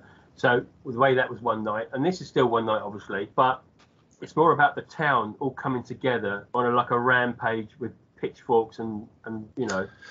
Yeah, it kind of feels like it's more like a Dracula movie than anything else. Well, not really that, but it's just the way that everyone was after him. Yeah. And I won't say who died in it, but it's a bit brutal some of the killings were pretty good, to be fair, on the way they were killed, shall we say. Wasn't the one where there was a guy who was sprawled out on the car or something or other? Not that I remember. There was a guy that got killed in the car nastily with a knife, which I won't say how that ended. It wasn't good on the guy. Well, I think you already have. He got killed in the car. But you said on the car, but the guy in the car got I won't say how he died. But. Okay. But it's. I mean, with the way the film ended and who died and who survived, I can see Laurie Strode is going to be pretty. And we will have to wait and see how that progresses. I would still say go and see it if you're a fan. Yeah, I quite fancy the idea of seeing it, but again, something that's top notch is the score. John Carpenter with his godson Daniel David and his son Cody Carpenter. They've done a fantastic job on that as usual. But I wouldn't give it. It wouldn't be in my top 5 Halloween movies. Let's put it that way. Yeah. But yeah. I did see a good YouTube video. I can't remember. I'm just trying to find the link to send you, because it was Michael Myers versus Jason. Was it Voorhees or whatever he's called? That's Friday the 13th. Yeah. Yeah, versus Freddie Krueger, and who is the biggest killer, and who was all and they've gone through all of the movies and done a average number of kills, average numbers of people who've got away and stuff like that. I think the kill count probably would be more so on possibly Friday the 13th might have been the winner, maybe, I guess, but I might be wrong. No, Friday the 13th was last on everything. Oh, was it really? Oh, no, sorry, not that. No, sorry. Friday the 13th was the highest kill count. It was Nightmare on Elm Street was last on everything, and I think it was Michael Myers was the most effective killer. Yeah, well, probably so. Yeah. I mean, Freddie Krueger, some of the kills in those were dream sequences to a certain degree, and seeing a young Johnny Depp getting swallowed by this bed, if I remember right, that's how he died, I can't remember now. Didn't even recognise him when you think about it. Yeah. In the first one, but actually the first Nightmare on Elm Street is the best. I remember seeing that in the cinema when it came out, and it just became a parody of itself, and it's after. Well, that's the thing. That's what got me about it. Even though I have seen them all. The second one, mind you, they do blend into each other these days. But I think maybe after the second or third, no, it was just too much, really. As much as Englund playing the characters pretty good. Robert Englund, he was always a good Freddy Krueger. But when you think of him, he was also Willy on the V. Yeah. That is like pretty far removed. That's chalk and cheese, isn't it? It's further apart than chalk and cheese. It's a completely different, a vegetarian alien that's a pacifist. Yeah, that should be eating hamsters. But but being Halloween at the moment, I've been watching. What did I watch recently? I watched a Dario Argento Giallo movie, which wasn't really a horror film; it was more of a mystery. And Deep Red did turn up, another Argento one, which is more of a horror one. That turned up in the post, which is a 4K edition from Arrow, which was nice box set for that. My son was when we've been watching movies, I was flicking through my movie collection on YouTube, and my son said, "You've got it." I said, "Yeah." I said, "Why? Do you want to see it?" He said, "No, it'd be scary." I said, "Okay." And I was going to leave it. He said, "Go on then, put it on." So I put it on. I think he only got as far as the boat going into the drain. and the Pennywise appearing there. Yeah, that's it. Yeah. Starting to talk to the kid, and he's like, switch it off. So he didn't see when he lost his arm then, if I remember right. No. He didn't see it. He had me switch it off well before all of that. I was just sort of like, I knew he wouldn't be able to cope with this because. Yeah, that's the same sort of thing. Part 1 was great. Yeah, part 2 was rubbish. It was not as good. No. Maybe you should go back and watch the original one. Yeah, probably should, but that's got John Boy in it, so it might be a bit hard to swallow that one. Yeah, can't really see that, to be honest. But yeah, I tell you another one I'd recommend actually, Salem's Lot. That's a good one to watch on Halloween. Yeah. Just a great TV movie that came out. And actually, I was researching it the other day, and so that came out about 1981 and 1980. And it was only 2 nights on BBC One. It's such a long film. But they had a day break in between, so it was like on a Wednesday, Tuesday, and a Thursday. Not on the Wednesday, but it was a talk. Everyone was talking about it that night it was on. that first half. Yeah. And it's such a great movie. So I've got a copy myself. Mm. Well worth picking up. Good Stephen King novel as well. Anyway, should we move on to... I haven't said what I've been watching yet. That's what I'm saying. I thought you were going to move on to listener questions. No. So what I've been watching has been, well, as I said in the intro, I've been watching The Karate Kid 1 and 2, basically just because to get the backstory for the Karate Kid, for Cobra Kai, for my son. And I've just had an absolute blast rewatching these movies because it's been so long. Like I said, I had the Karate Kid on 4K, but it was still in the wrapper because I picked it up for like a tenner. I thought, oh, that'll do. It's 4K. It's a good classical movie. It's not a bad print of the movie. There is a little bit of grain in there, but it's fitting with the movie. It's not overbearing. Obviously had quite a good thing there for the capture. But it was a real sort of stroll down memory lane. There was so many bits of that movie that I'd completely forgot. And then that sort of, after we watched that, I thought, right, I'll have to get the other two movies. And evidently you can get the Karate Kid 1, 2 and 3 all in 4K, or you can shortly for pre-order. But it's 60 quid, and I just thought, I'm not paying that. So really? I got the trilogy for, I think, £12. Right. So we've sat and watched Karate Kid 2 as well. So that's the one where they go back to Japan in the movie. About £60, $59.99. Yeah. Jeez. Yeah, it's a lot of money, isn't it? One thing that's really got me, though, is when I was a kid, when you used to see Mr. Miyagi, how old do you reckon Mr. Miyagi was supposed to be? I'm assuming he was supposed to have been quite old, maybe. I mean, he was probably in his... I don't know how old he was when he made it. But looking at a picture of the 4K box, the box set here, is he supposed to be in his 50s, maybe? That's the thing, because I always used to think Mr. Miyagi was about 65, but the actor, as opposed to the actual character, but Pat Morita, who played Mr. Miyagi, was actually 52 in the first movie. There you go. And I thought, I was watching it and they were talking about old man. And I thought, hang on a minute, he's like 18 months older than me. Shut up. Yeah, but he can do better moves than we can. Yeah, that's true. I'm trying to think, because actually what I did do, I did something very similar. So once we finished watching Cobra Kai, me and Mrs. sat and watched Karate Kid 1 and 2. Yeah. I'm not sure if we watched the third one. I'm trying to remember what the storyline was for the third one. The third one is Kreese had died, and Kreese's mate took over Cobra Kai, and Mr. Miyagi wouldn't teach Daniel-san how to, win for the next tournament. So Daniel joined Cobra Kai. Right. I'm trying to think about and it started a business with Mr. Miyagi selling bonsai trees.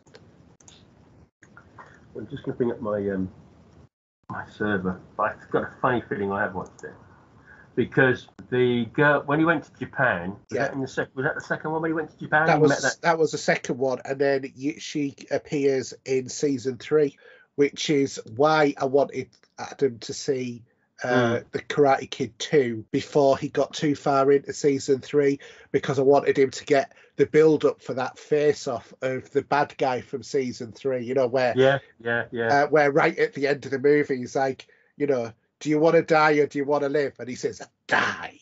And he goes, wrong, and he squeezes his nose. because there was so much animosity there between them. Yeah. So anyway, you're going to have to have watched Karate Kid 3 for season 4, because that's who's coming back. Yeah, the guy with the ponytail, isn't it? Yeah. But what was actually really interesting is just seeing, I've never actually seen my son so engaged with any TV show ever before. I mean, he was literally on the edge of his seat. He was cheering. He was just absolutely lapping it up. And it was just so lovely to see, that, he's like 14 and a half sort of thing. He's a good lad. It's funny, obviously his nemesis from Cobra Kai was doing all the training. Johnny? No, he's Kreese. Kreese, yeah. I was watching Rambo 2 the other day. Yeah, he's on that as well, isn't he? And I thought, Maurice looked, I said, yeah, look at that. He's going. I knew instantly, and I remembered. Yeah. But you forget what sort of movies he did at the time.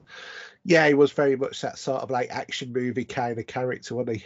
Yeah, and very. But I mean, Cobra Kai it's a masterpiece of TV, and I just love how Johnny is just so much of a Neanderthal in terms of it all.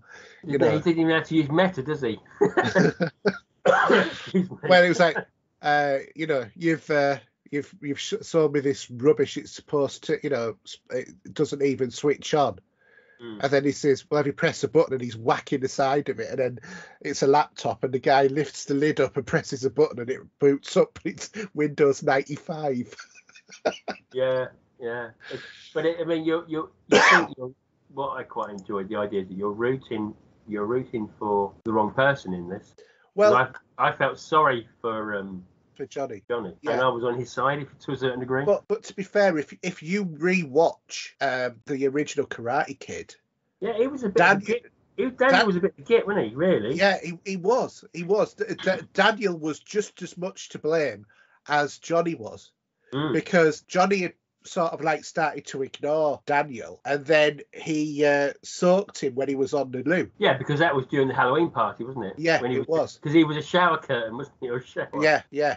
So, and Daniel was quite often getting himself into positions where if he'd have been a well-behaved kid, he wouldn't have been, getting into that sort of stuff. So when I rewatch the movies now, you obviously, when you were a kid, sort of rooted for Daniel because he was the hero of the story, the one that you could relate to. But when you watch it as an adult, you kind of like look and think, these two were both jerks to each other. They both deserve a hiding off each other, to be fair. So it's a really quite interesting sort of perspective in terms of how, going from that thing of following it and saying, oh no, Daniel's a hero, to actually they've both been idiots in one way or another, and neither of them should have ended up where they were. They should have done that. And then we watched the episode where they have that really awkward, or it starts at awkward dinner with each other and wife stroke partner. Yeah. And the wives get on really well. You know that was going to happen, didn't you? Yeah, but by the end of it, so are they. And that's what is so good. But we started watching season 3, and it was just before we'd watched the Karate Kid 1 and 2, and my son watched the episode where it has the Kreese flashbacks, the first ones, where he's in the diner and he gets beaten up and stuff like that, and he was like, "That's Kreese." No, can't be doing this to me. I'm feeling sorry for Kreese. Yeah. But the show's a masterpiece at flipping your feelings, which one you're rooting for, right the way along. And at some points, you don't know who to root for. And the same for the kids as well, really. Yeah, the same for the kids, because most of the kids are actually, nice kids. It's just the direction. The guy that had the punk haircut was a bit of a dick, and at one point, you felt sorry for him because he had this hair lip and he was getting bullied for it, wasn't he? Yeah, and then he goes total sort of like hard nutter. Dude. Yeah, nutter. Yeah. But you actually know because of, it's like his gangly armed friend who keeps calling him by his name rather than calling him Hawk and stuff like that. And then in the middle of the party, turns around and announces that, oh, well, I remember when Eli used to wet the bed and he used to come round our house and we used to say, we'll put Eli's special mattress on and stuff like that. And you're thinking, do you know what? It's not a surprise that he smacked you. Any other kid would have done that because that was effectively bullying Hawk as well. Yeah. It's an interesting sort of dynamic that they've really done it well. I mean, season 3 was probably the weaker out of all 3 seasons, but it was still really good and a lot stronger than most seasons and other shows. Yeah, I agree. So, but Yeah, loved it. So 31st of December, evidently, is season 4. And actually, I've noticed I put in the notes it was 1st of December, so it must have said 1st of December on Netflix. I think they've just changed that. Because I remember seeing it and typing it straight into the notes because I was looking at the page. So obviously being delayed a little bit, but it'd be great to see it. I'll probably end up doing what I did the last time, which is just binge watch the whole season all in one go. Well, if we're still off, we might actually do it ourselves because that'd be over New Year's Day and we got Bank Holiday Monday as well, don't we? Yeah, we do. So in the background, you can't hear my headphones going. Oh, some music in the background at the minute. I can't hear that. You won't, but I can. But it's while you talk about your next thing. So I've got some music going on. So just to get that move. Is it the Jerry Goldsmith score by any chance? I've got the director's cut running on my other screen. Right. So I'm going to talk about the other movie I've watched, which is Star Trek: The Motion Picture 4K remaster. So this is part of the 4K 4-movie box set, which we've both got. The original movie obviously is an outright classic, right from the pajama uniforms to the key plots taken straight out of the original series episode, The Changeling. Generally, I think that this is a really good restoration, especially compared to the HD release of the original movies. The remaster really improves on the colouring of the movies, which are more natural in tone, and really, makes light and dark on the movies pop a little bit more. What I've found is that the original HD releases were a little bit blue. Like what should have been a normal grey was like a bit of a bluey grey, whereas the tones are much more natural now. A bit brighter as well, though, I noticed, I think. Yeah, but that's what I mean by the fact that the light and dark are more visible. There is some visible noise, but it isn't heavy, and it makes the films feel more authentic to when they were shot and not artificial. I thought, while it's a overall visual improvement, some special effects were quite poor in quality. But when I say poor in quality, I mean in terms of the resolution, because some of the shots of the Enterprise that you see look like they were actually SD quality rather than even HD. Because when you see the scale of Beecher and you see Enterprise going through it, and he's really tiny. Going through, and it's not much clarity on it, is there? So yeah, but that's not what I was on about. Actually, with the one particular shot I really was thinking about was one of the shots. I think it's quite early on when the Enterprise is coming towards the screen, and it looks really quite blurred, and it shouldn't do. And it's filling, and the Enterprise is filling the screen. It's just a really poor quality, sort of like 2-3 seconds of film, but it shouldn't have been in that 4K release. It should have improved that visual. That was my personal opinion. The box set, the 4K box set, and I'm sure you know this as well, Steve, has obviously the HD versions of the movie, which are the 1080p prints from the remastered version from the 4K, not the older HD prints that they'd already previously released. It'd be interesting to play up against my box set of 1, 2, 3, 4, 5, up to 6. Yeah. So I've got one box set, which is the 6 Star Trek movies, and then the one before. Yeah, so those Blu-rays compared to the Blu-ray in the box. As I said, there's better colour gambit in terms of the new version to the old. Yeah. The sound mix is no different from the original Blu-ray. So you've got the Dolby True HD 7.1, and it doesn't have Dolby Atmos, which to me is a big fail on those, because I would have expected a Dolby Atmos track to have been added. Overall, this is definitely the best way, I think, to watch the motion picture, and it is a massive upgrade from the initial HD release, even if you're just watching the HD version, because of the better colouring, the better brightness, the more natural colours, all of that. The new Blu-ray version is also so close to the 4K version for colouring, you could save yourself some money and just get the HD version if you don't want to pay out for the full 4K version, because the higher resolution, when I've compared it, looking at the Blu-ray and the Ultra HD Blu-ray, there's not that much noticeable difference for most of the movie. So if you want to save yourself some movie but still want to get a better quality of the print, you could get the HD version. Yeah, it'd be interesting to let's say wait until we get the director's cut version. Yeah, and how that goes in comparison with the specs. I'll definitely be getting a director's cut. It's a classic film. Obviously, not had a lot of love originally when it came out, but I think people have got to love it more and more since then. I think. Yeah, I think it's one of those movies that sort of like matured a bit like a fine wine. Yeah. From being, people not liking it to now respecting it for what it is. Obviously, got that great Jerry Goldsmith score as well.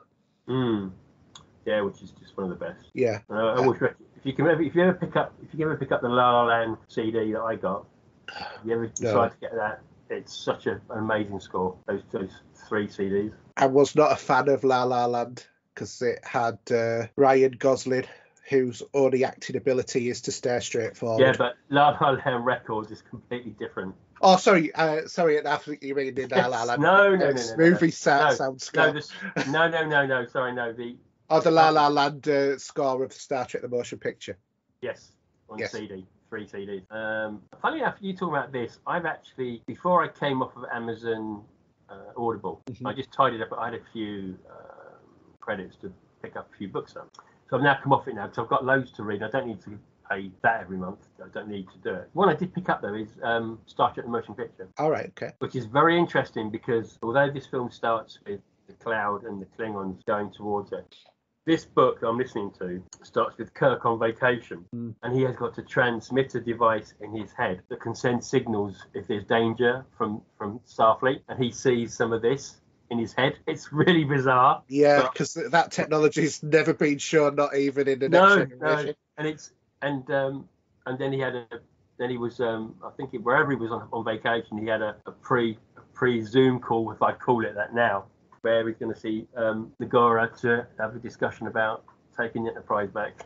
Yeah. But I started listening to it. It's very good, actually. I quite like it. Yeah, it's quite amazing, some of the stuff that is sort of like technically canon that doesn't actually appear in any of the movies. No. Because if it's a book, it should be technically canon if it's from the motion picture. It is, but yeah, it's, Actually, I could you carry on now. I'll just sit and watch this. It's on the other. Well, to be fair, that's about all I've really got to say about it. It's just like a really good copy of the movie, but having it in in 4K is not essential. I think you would still get a lot out of it just getting the updated remaster of the movie. But yeah, it's an interesting film, to say the least. And one I will never forget seeing in the cinema the way I did at that time, back in '79, wasn't it? Yeah, it was, wasn't it? Yeah, but you've got to watch Dune so I can talk about that because I don't want to spoil it for you. No, we'll at some point get to see that hopefully. Hopefully sooner rather than later. Not in the 2 minutes. So we can talk about it. So we can talk about it while it's still on at the cinema. Exactly, yeah. There's a lot going on for it at the minute, but yeah, we'll see what I can do about that. Yeah. Okay, so we done? Yeah. So should we go to the listener questions? Yeah. John, what's happening to us?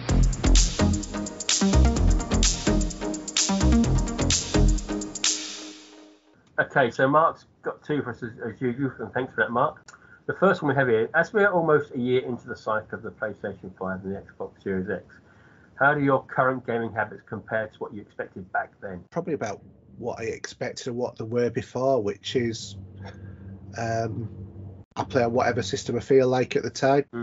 And also, I think what you expect to be playing after a year, there's that slow, gradual influx of games that are going to be not optimized, but are built for the machines. Yeah, and I'll tell you one thing that has changed for me greatly, and that has been the introduction of Game Pass, because I am buying less games than I ever have, I think, and I am less willing to impart a lot of money on new games because I used to buy just about anything that was crawling out of the woodwork. Yeah, basically. Which was quite unsustainable. Well, if you buy too many, you can get yourself in serious trouble, can't you? So I sort of like have cooled it off because obviously you get so many games that are free on Game Pass, and that's sort of like that is enough generally speaking for me. But what I've also for the Xbox side, but what I've also noticed is if it's a game on Xbox and PlayStation, and I'm wanting to buy it, whether or not it's new or a relatively new game, or if it's on PC, I'll probably buy it on PC because it'll be cheaper on PC anyway. But if it's just on the consoles, I'm more focusing on buying stuff on the PS5 in the view that if it comes on Game Pass, I'll get it anyway on the other one. For me though, I think I'm at it where I think I would be at it because of what I'm expecting as a progression for a first year. Obviously, I think some of these games would have come out much earlier if it wasn't for COVID. I think we'd have a lot more choice in games at this point. We would have done, yeah. But that's what it is. It doesn't matter. We get games delayed all the time, even more now. But yeah, I'm quite happy where I sit at the minute. I'm not complaining too much because there's only certain games you want to play, and the ones that are coming out in Game Pass, you will pick up. We'll be downloading Forza Horizon 5, no doubt, and then the next coming week. I don't know whether or not you saw the Xbox storage. They're evidently going to be releasing a 512 gig and a 2 terabyte version. Yeah, how much are they going to cost though? Well, the 1 terabyte's come down by about 20-30 quid, hasn't it? And I've seen Still not enough though. No, I know, but I've seen it as low down as £150 online.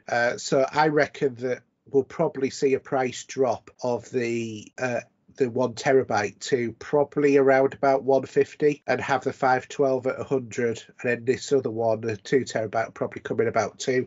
That'd be my guess. Whether or not that's right or not is another matter. But I can't see anybody really wanting to pay like £400 for 2 terabytes. I think, considering how many games I do get on the Xbox as it stands, I'm quite happy.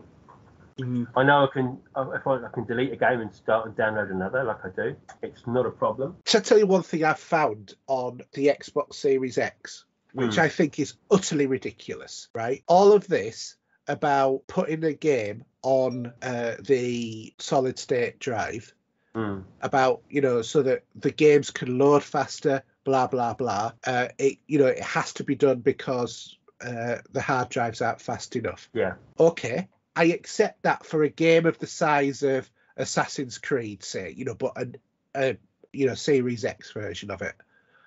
Games or Call of Duty, something like that. I can understand that. But what really hacks me off is I've bought a couple of indie games, as I do, as you know. I bought a couple of indie games that are Xbox Series X.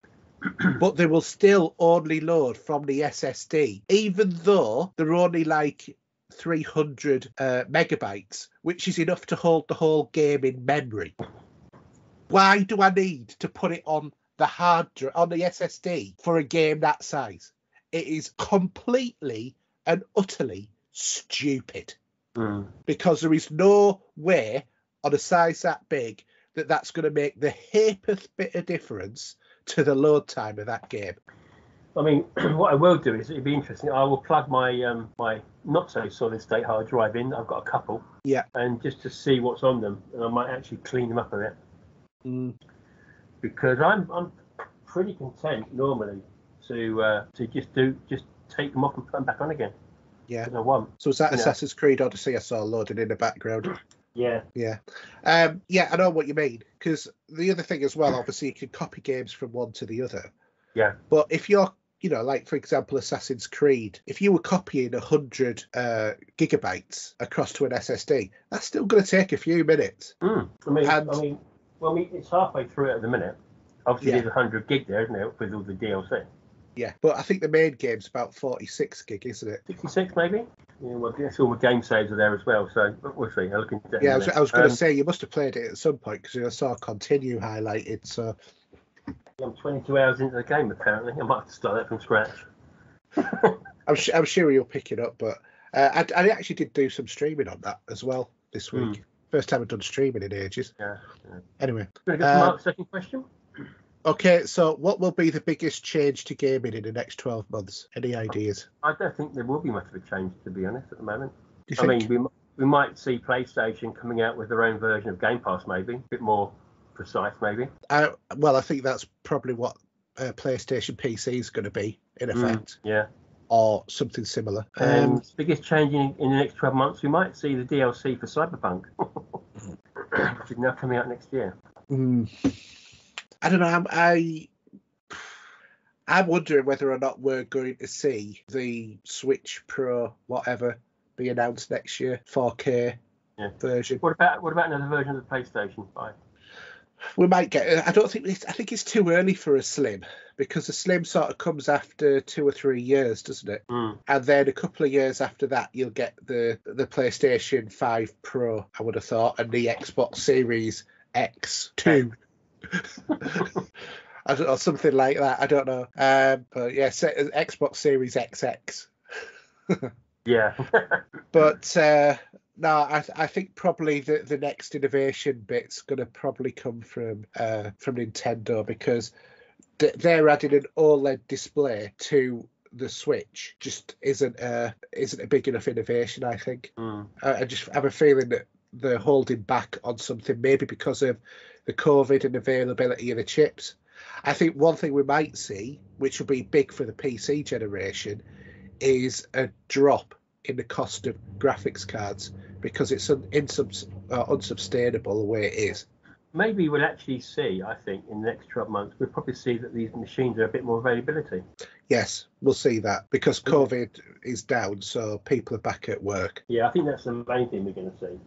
Yeah, personally, and we may see some games that are a bit more improved on coping with the what they're actually running on, if you know what I mean.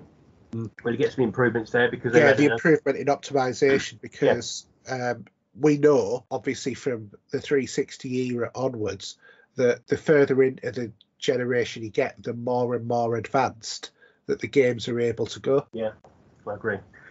Okay, anything else? Not for that one. Do you want to go, Richard? Should we go to the meta questions then next? If we're going to get into this meta idea, we're going to have to start using that.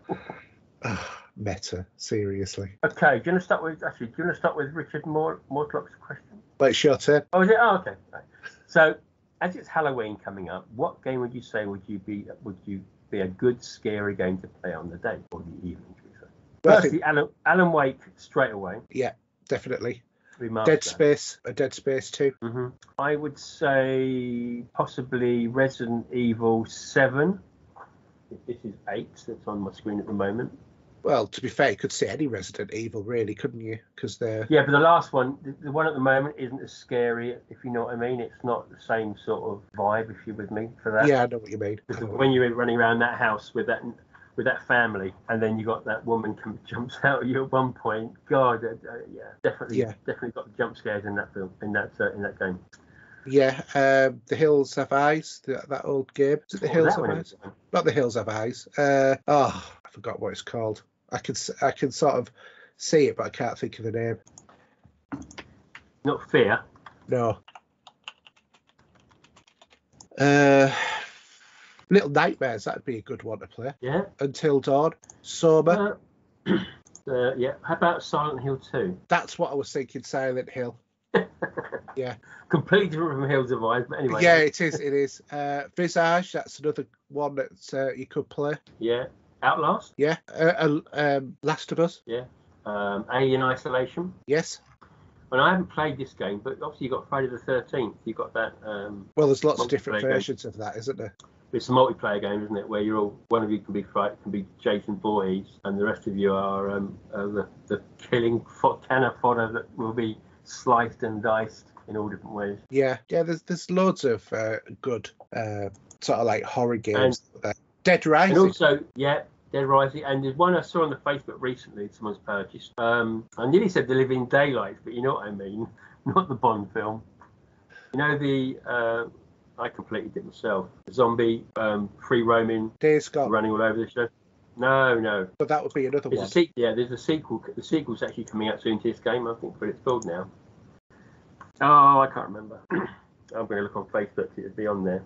Yeah. Days Gone would be a good one because that's all about the zombie apocalypse. Yeah. Let me go back. I'm sure it's on here. Yeah, Dying Light.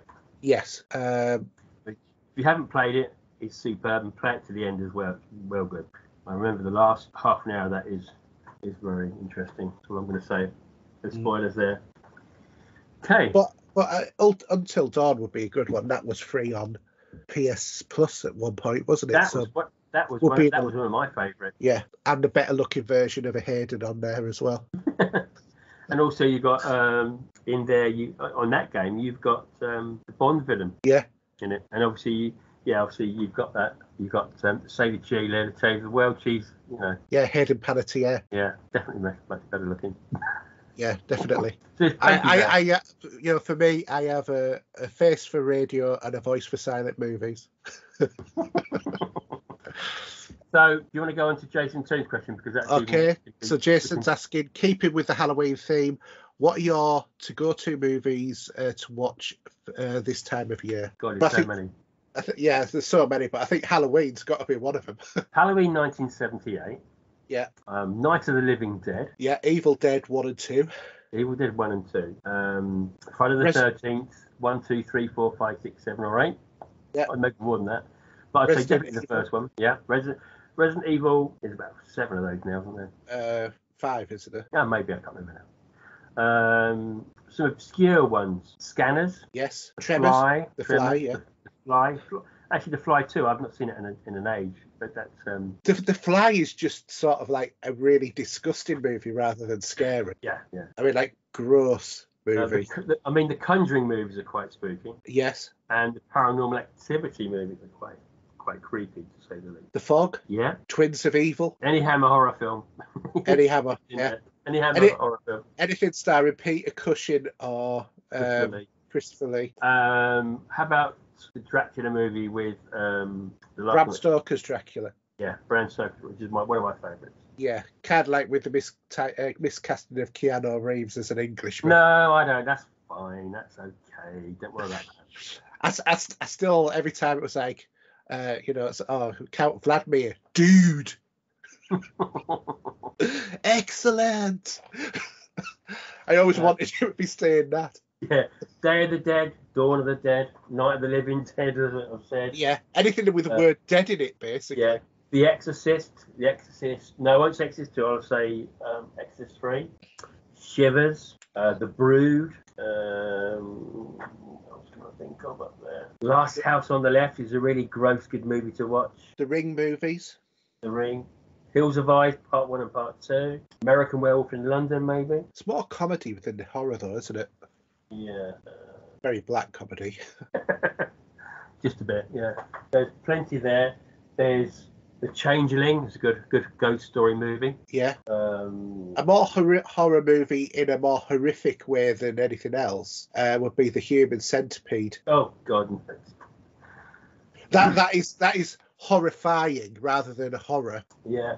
I still can't understand how that film got made. Oh, God, no. And the last one I think I'll just say connected with All Night Away is Texas Chainsaw Massacre, the original. Yeah, plenty of good ones. And also, if I'm going to be bold here with this one, is I Spit on Your Grave, the original. Right, okay. Anyway. Well, I'm going to watch Halloween tonight because I haven't seen the new version of Halloween yet. I bought it nearly a year ago. With the thought 2018?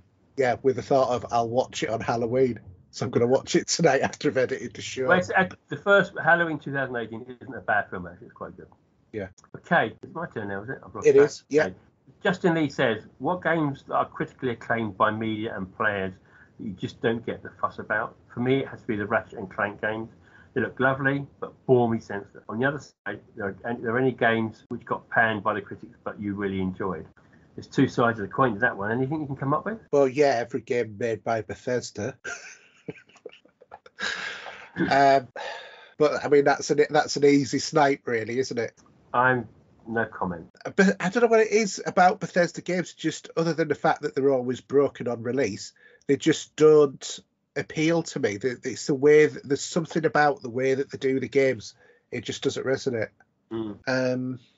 Other than that, games that I can't Is there any critical acclaim game that you thought, well, do you know what, I don't really care for that much, other than Bethesda? Yeah, The Witcher 3. It was all right, but I didn't really get what everybody was making such a big fuss about. I mean, I know that you've said it time and time again, sick of saying it, but for me, the biggest one was Fallout 4, because everybody was going in raptures over it. I thought, that's a class game. I'm not interested in this game at all, but I bought it because of the hype, and I really regretted every moment of buying it. But I think The Witcher 3 is another example of a game that I've bought. And I think a lot of people probably find Cyberpunk will be that as well, but that's more because it's broken rather than anything else.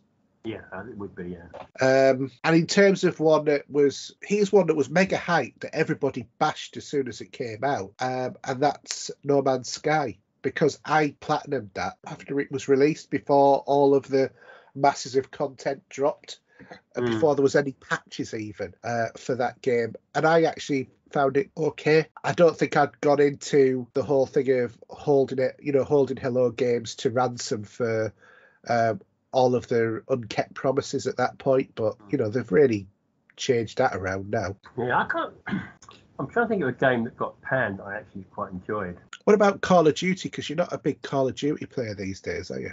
No, I think I've just gone off the boil for those type of games. Which is quite ironic considering that you play Destiny.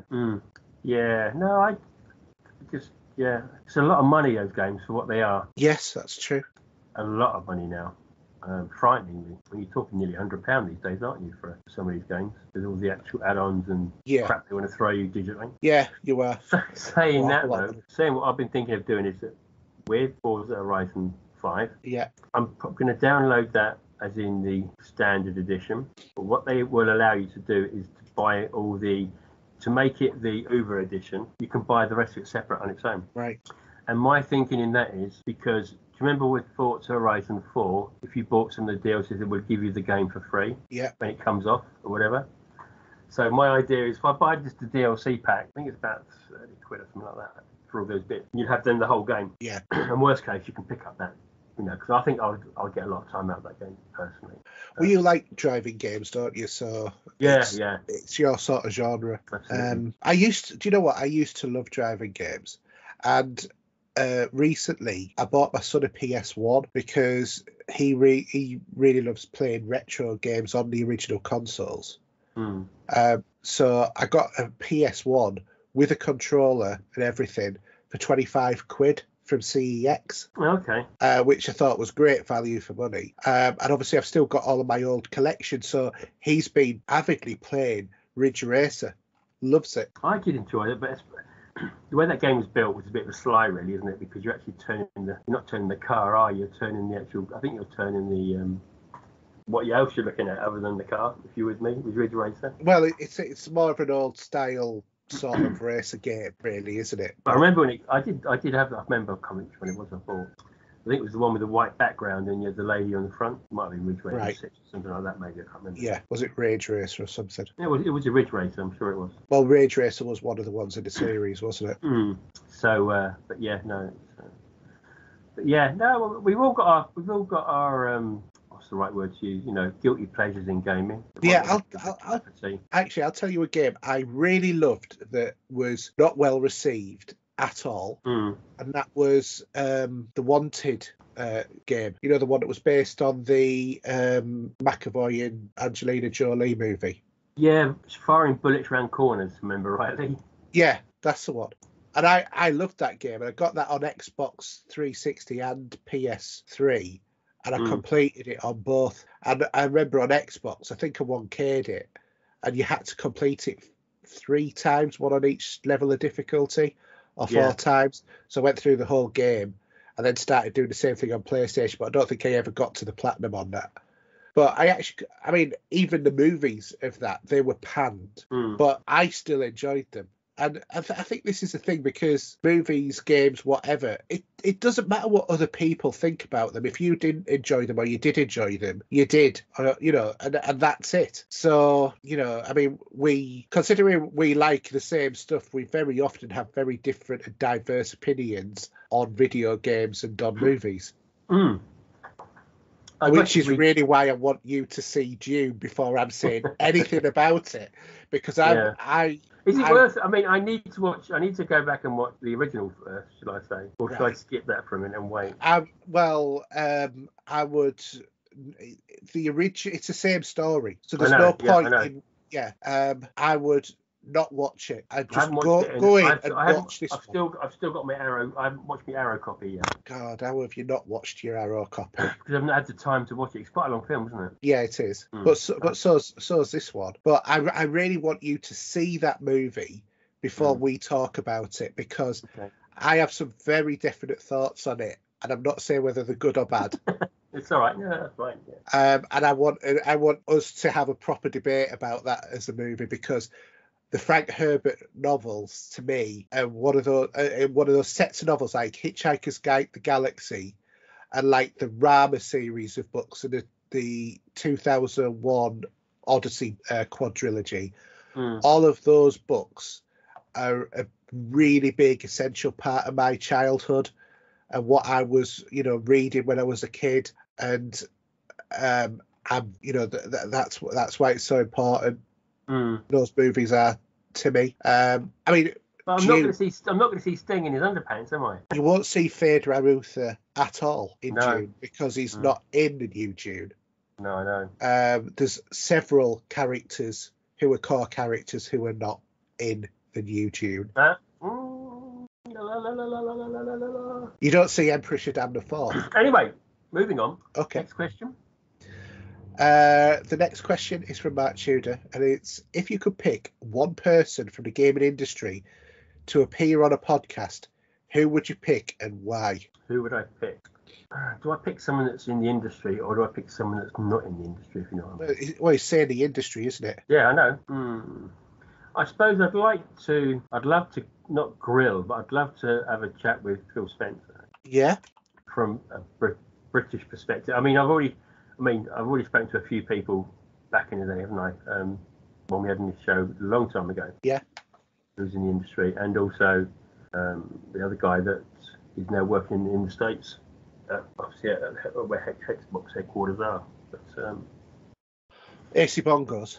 Yeah. Yeah, and Dan Mayer was the guy that we interviewed. That's right. Yeah, but actually, I wouldn't mind maybe having a chat with someone in the podcasting side that's actually now does do more with Xbox, like Paris possibly from Gamers Tag Radio, because he does a lot. He has now got into that niche part of it where he's been doing parts of the Xbox shows for Microsoft, and he's very well sort of looked up in the industry, especially the podcasting side. Yeah. What about yourself? I can think of a couple of people I would love to interview. One would be David Braben, who was obviously, he's the CEO of Frontier Developments, creator of the Elite series of games and all of that as well, and obviously the new Jurassic Park game as well. So I'd love to talk to him. I think that would be good. And I think it'd be really interesting to talk to Sean Murray from Hello Games about the journey that their company has been on since, having all of the publicity for the launch of No Man's Sky on the PS4 to being thrown under the bus to everything that they've done since then to recruit the credibility, because I think that would be a really interesting story about that journey. Yeah, I mean, there's loads of questions you could be answering, couldn't you? There's things you'd love to just. Well, Peter Molyneux as well, but you just. I love Peter. I love Peter. Yeah, I know, but he'd promise you the earth and then end up giving you a pebble. I know, but I did. Actually, someone else I did like as well, who used to work for Xbox. What was his name? The guy that had the Grand Theft Auto tattoo he revealed for the game coming out. Do you remember? Yeah, I can't remember him. He's British, actually. Bit of a Liverpool fan as well. I can't remember his name now. But how about Major Nelson, Larry Herb? Yeah, I suppose if you have someone like that, it's not as bad as having someone that's a bit more higher up in the business, because your questions you have to give your questions beforehand, so they know what they are. Yeah. It's like with movie stars, isn't it? You just can't say anything to them. They've got to be scrutinised and ticked off the right boxes what you're answering. Yeah.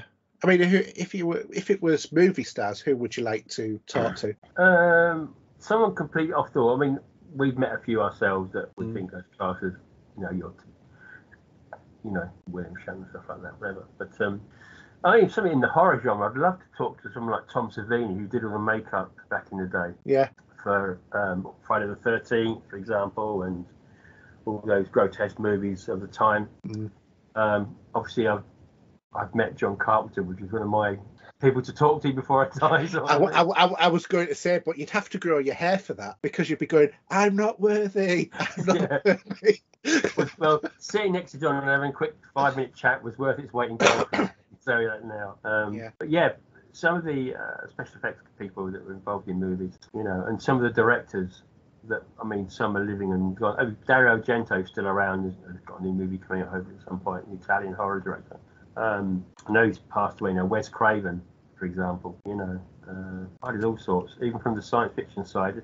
How about someone that's horror? Someone that's completely not a big star but isn't. And Lance Guest, who was in Halloween 2 as one of the people working the ambulance to get the body to and fro from the hospital, but also was in The Last Starfighter. Do you know what? I watched that the other day as well, because it was been on Sky Cinema. Oh, is it? Yeah. I think there's going to be a sequel. Apparently, I've heard rumours about. I'm not 100% sure about it. And actually, I wouldn't mind interviewing Catherine Stewart, who was the love interest for him.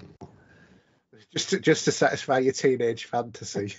Oh, actually, someone from that point of view then would be someone that was in Cobra Kai, bless her, for about one episode. Elizabeth Shue. Yeah. Oh my word. Yeah. She was something special. I think I'd love to be able to sort of interview Michael J. Fox, talk about Back to the Future and stuff like that. And I think, your genre is horror. My genre is superhero movies. So I would like to interview like Kevin Feige about, what's coming and, the building up of Marvel and, that journey, because I think that would be quite fascinating as well. I tell you, if we could say someone that's dead, I'd love to check with Gene Roddenberry. Oh God, yeah. Gene Roddenberry, it would be the ideal person to talk to.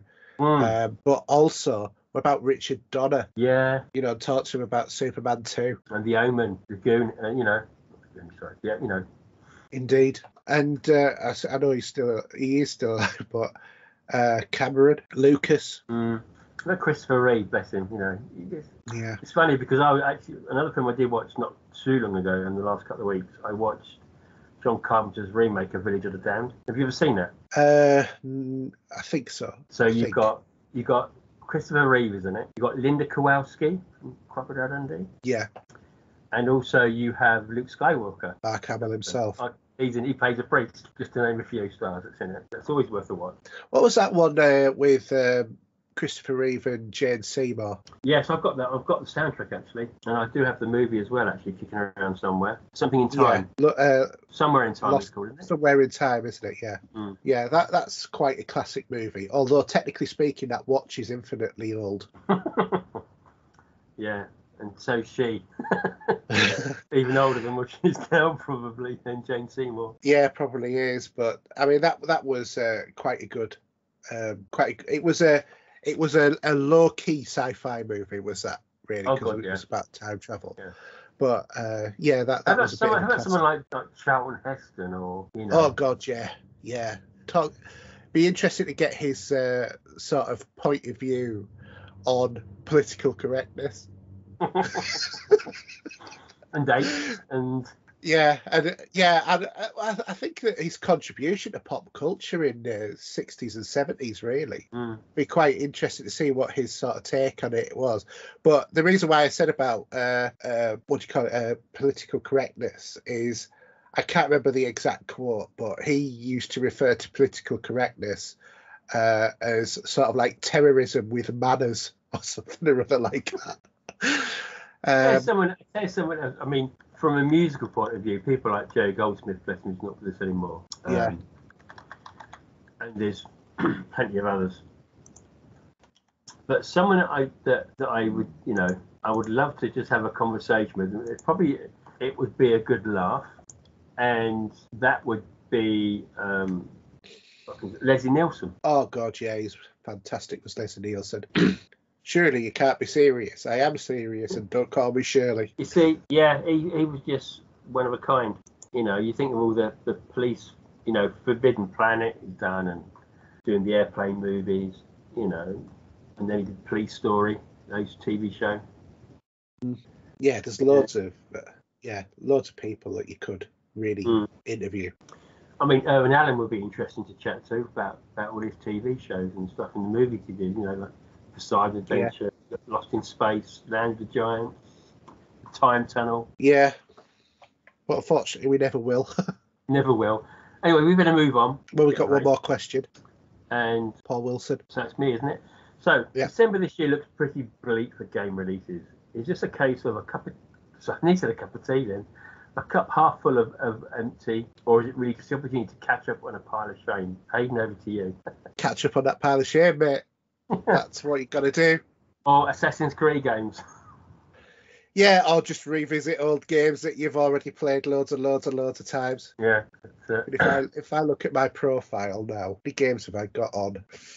1,326 on Steam alone. Now you got an Xbox in as well. Must be loaded on there. 959. Puts my 300 to shame, doesn't it? But I don't download every bit of crap that comes on Xbox Live. And then I've got 540 something on PlayStation 4 and 5. And then I've got my physical collection. Oh, and I've also... How many games have I got on EA? Not on EA, Epic. Must have about 100 games on Epic now. Probably got about 30 games on Ubisoft, about the same on Origin. It doesn't actually tell you how many games you got. Anyway, I think we should call it a night now because I need to go somewhere. Okay.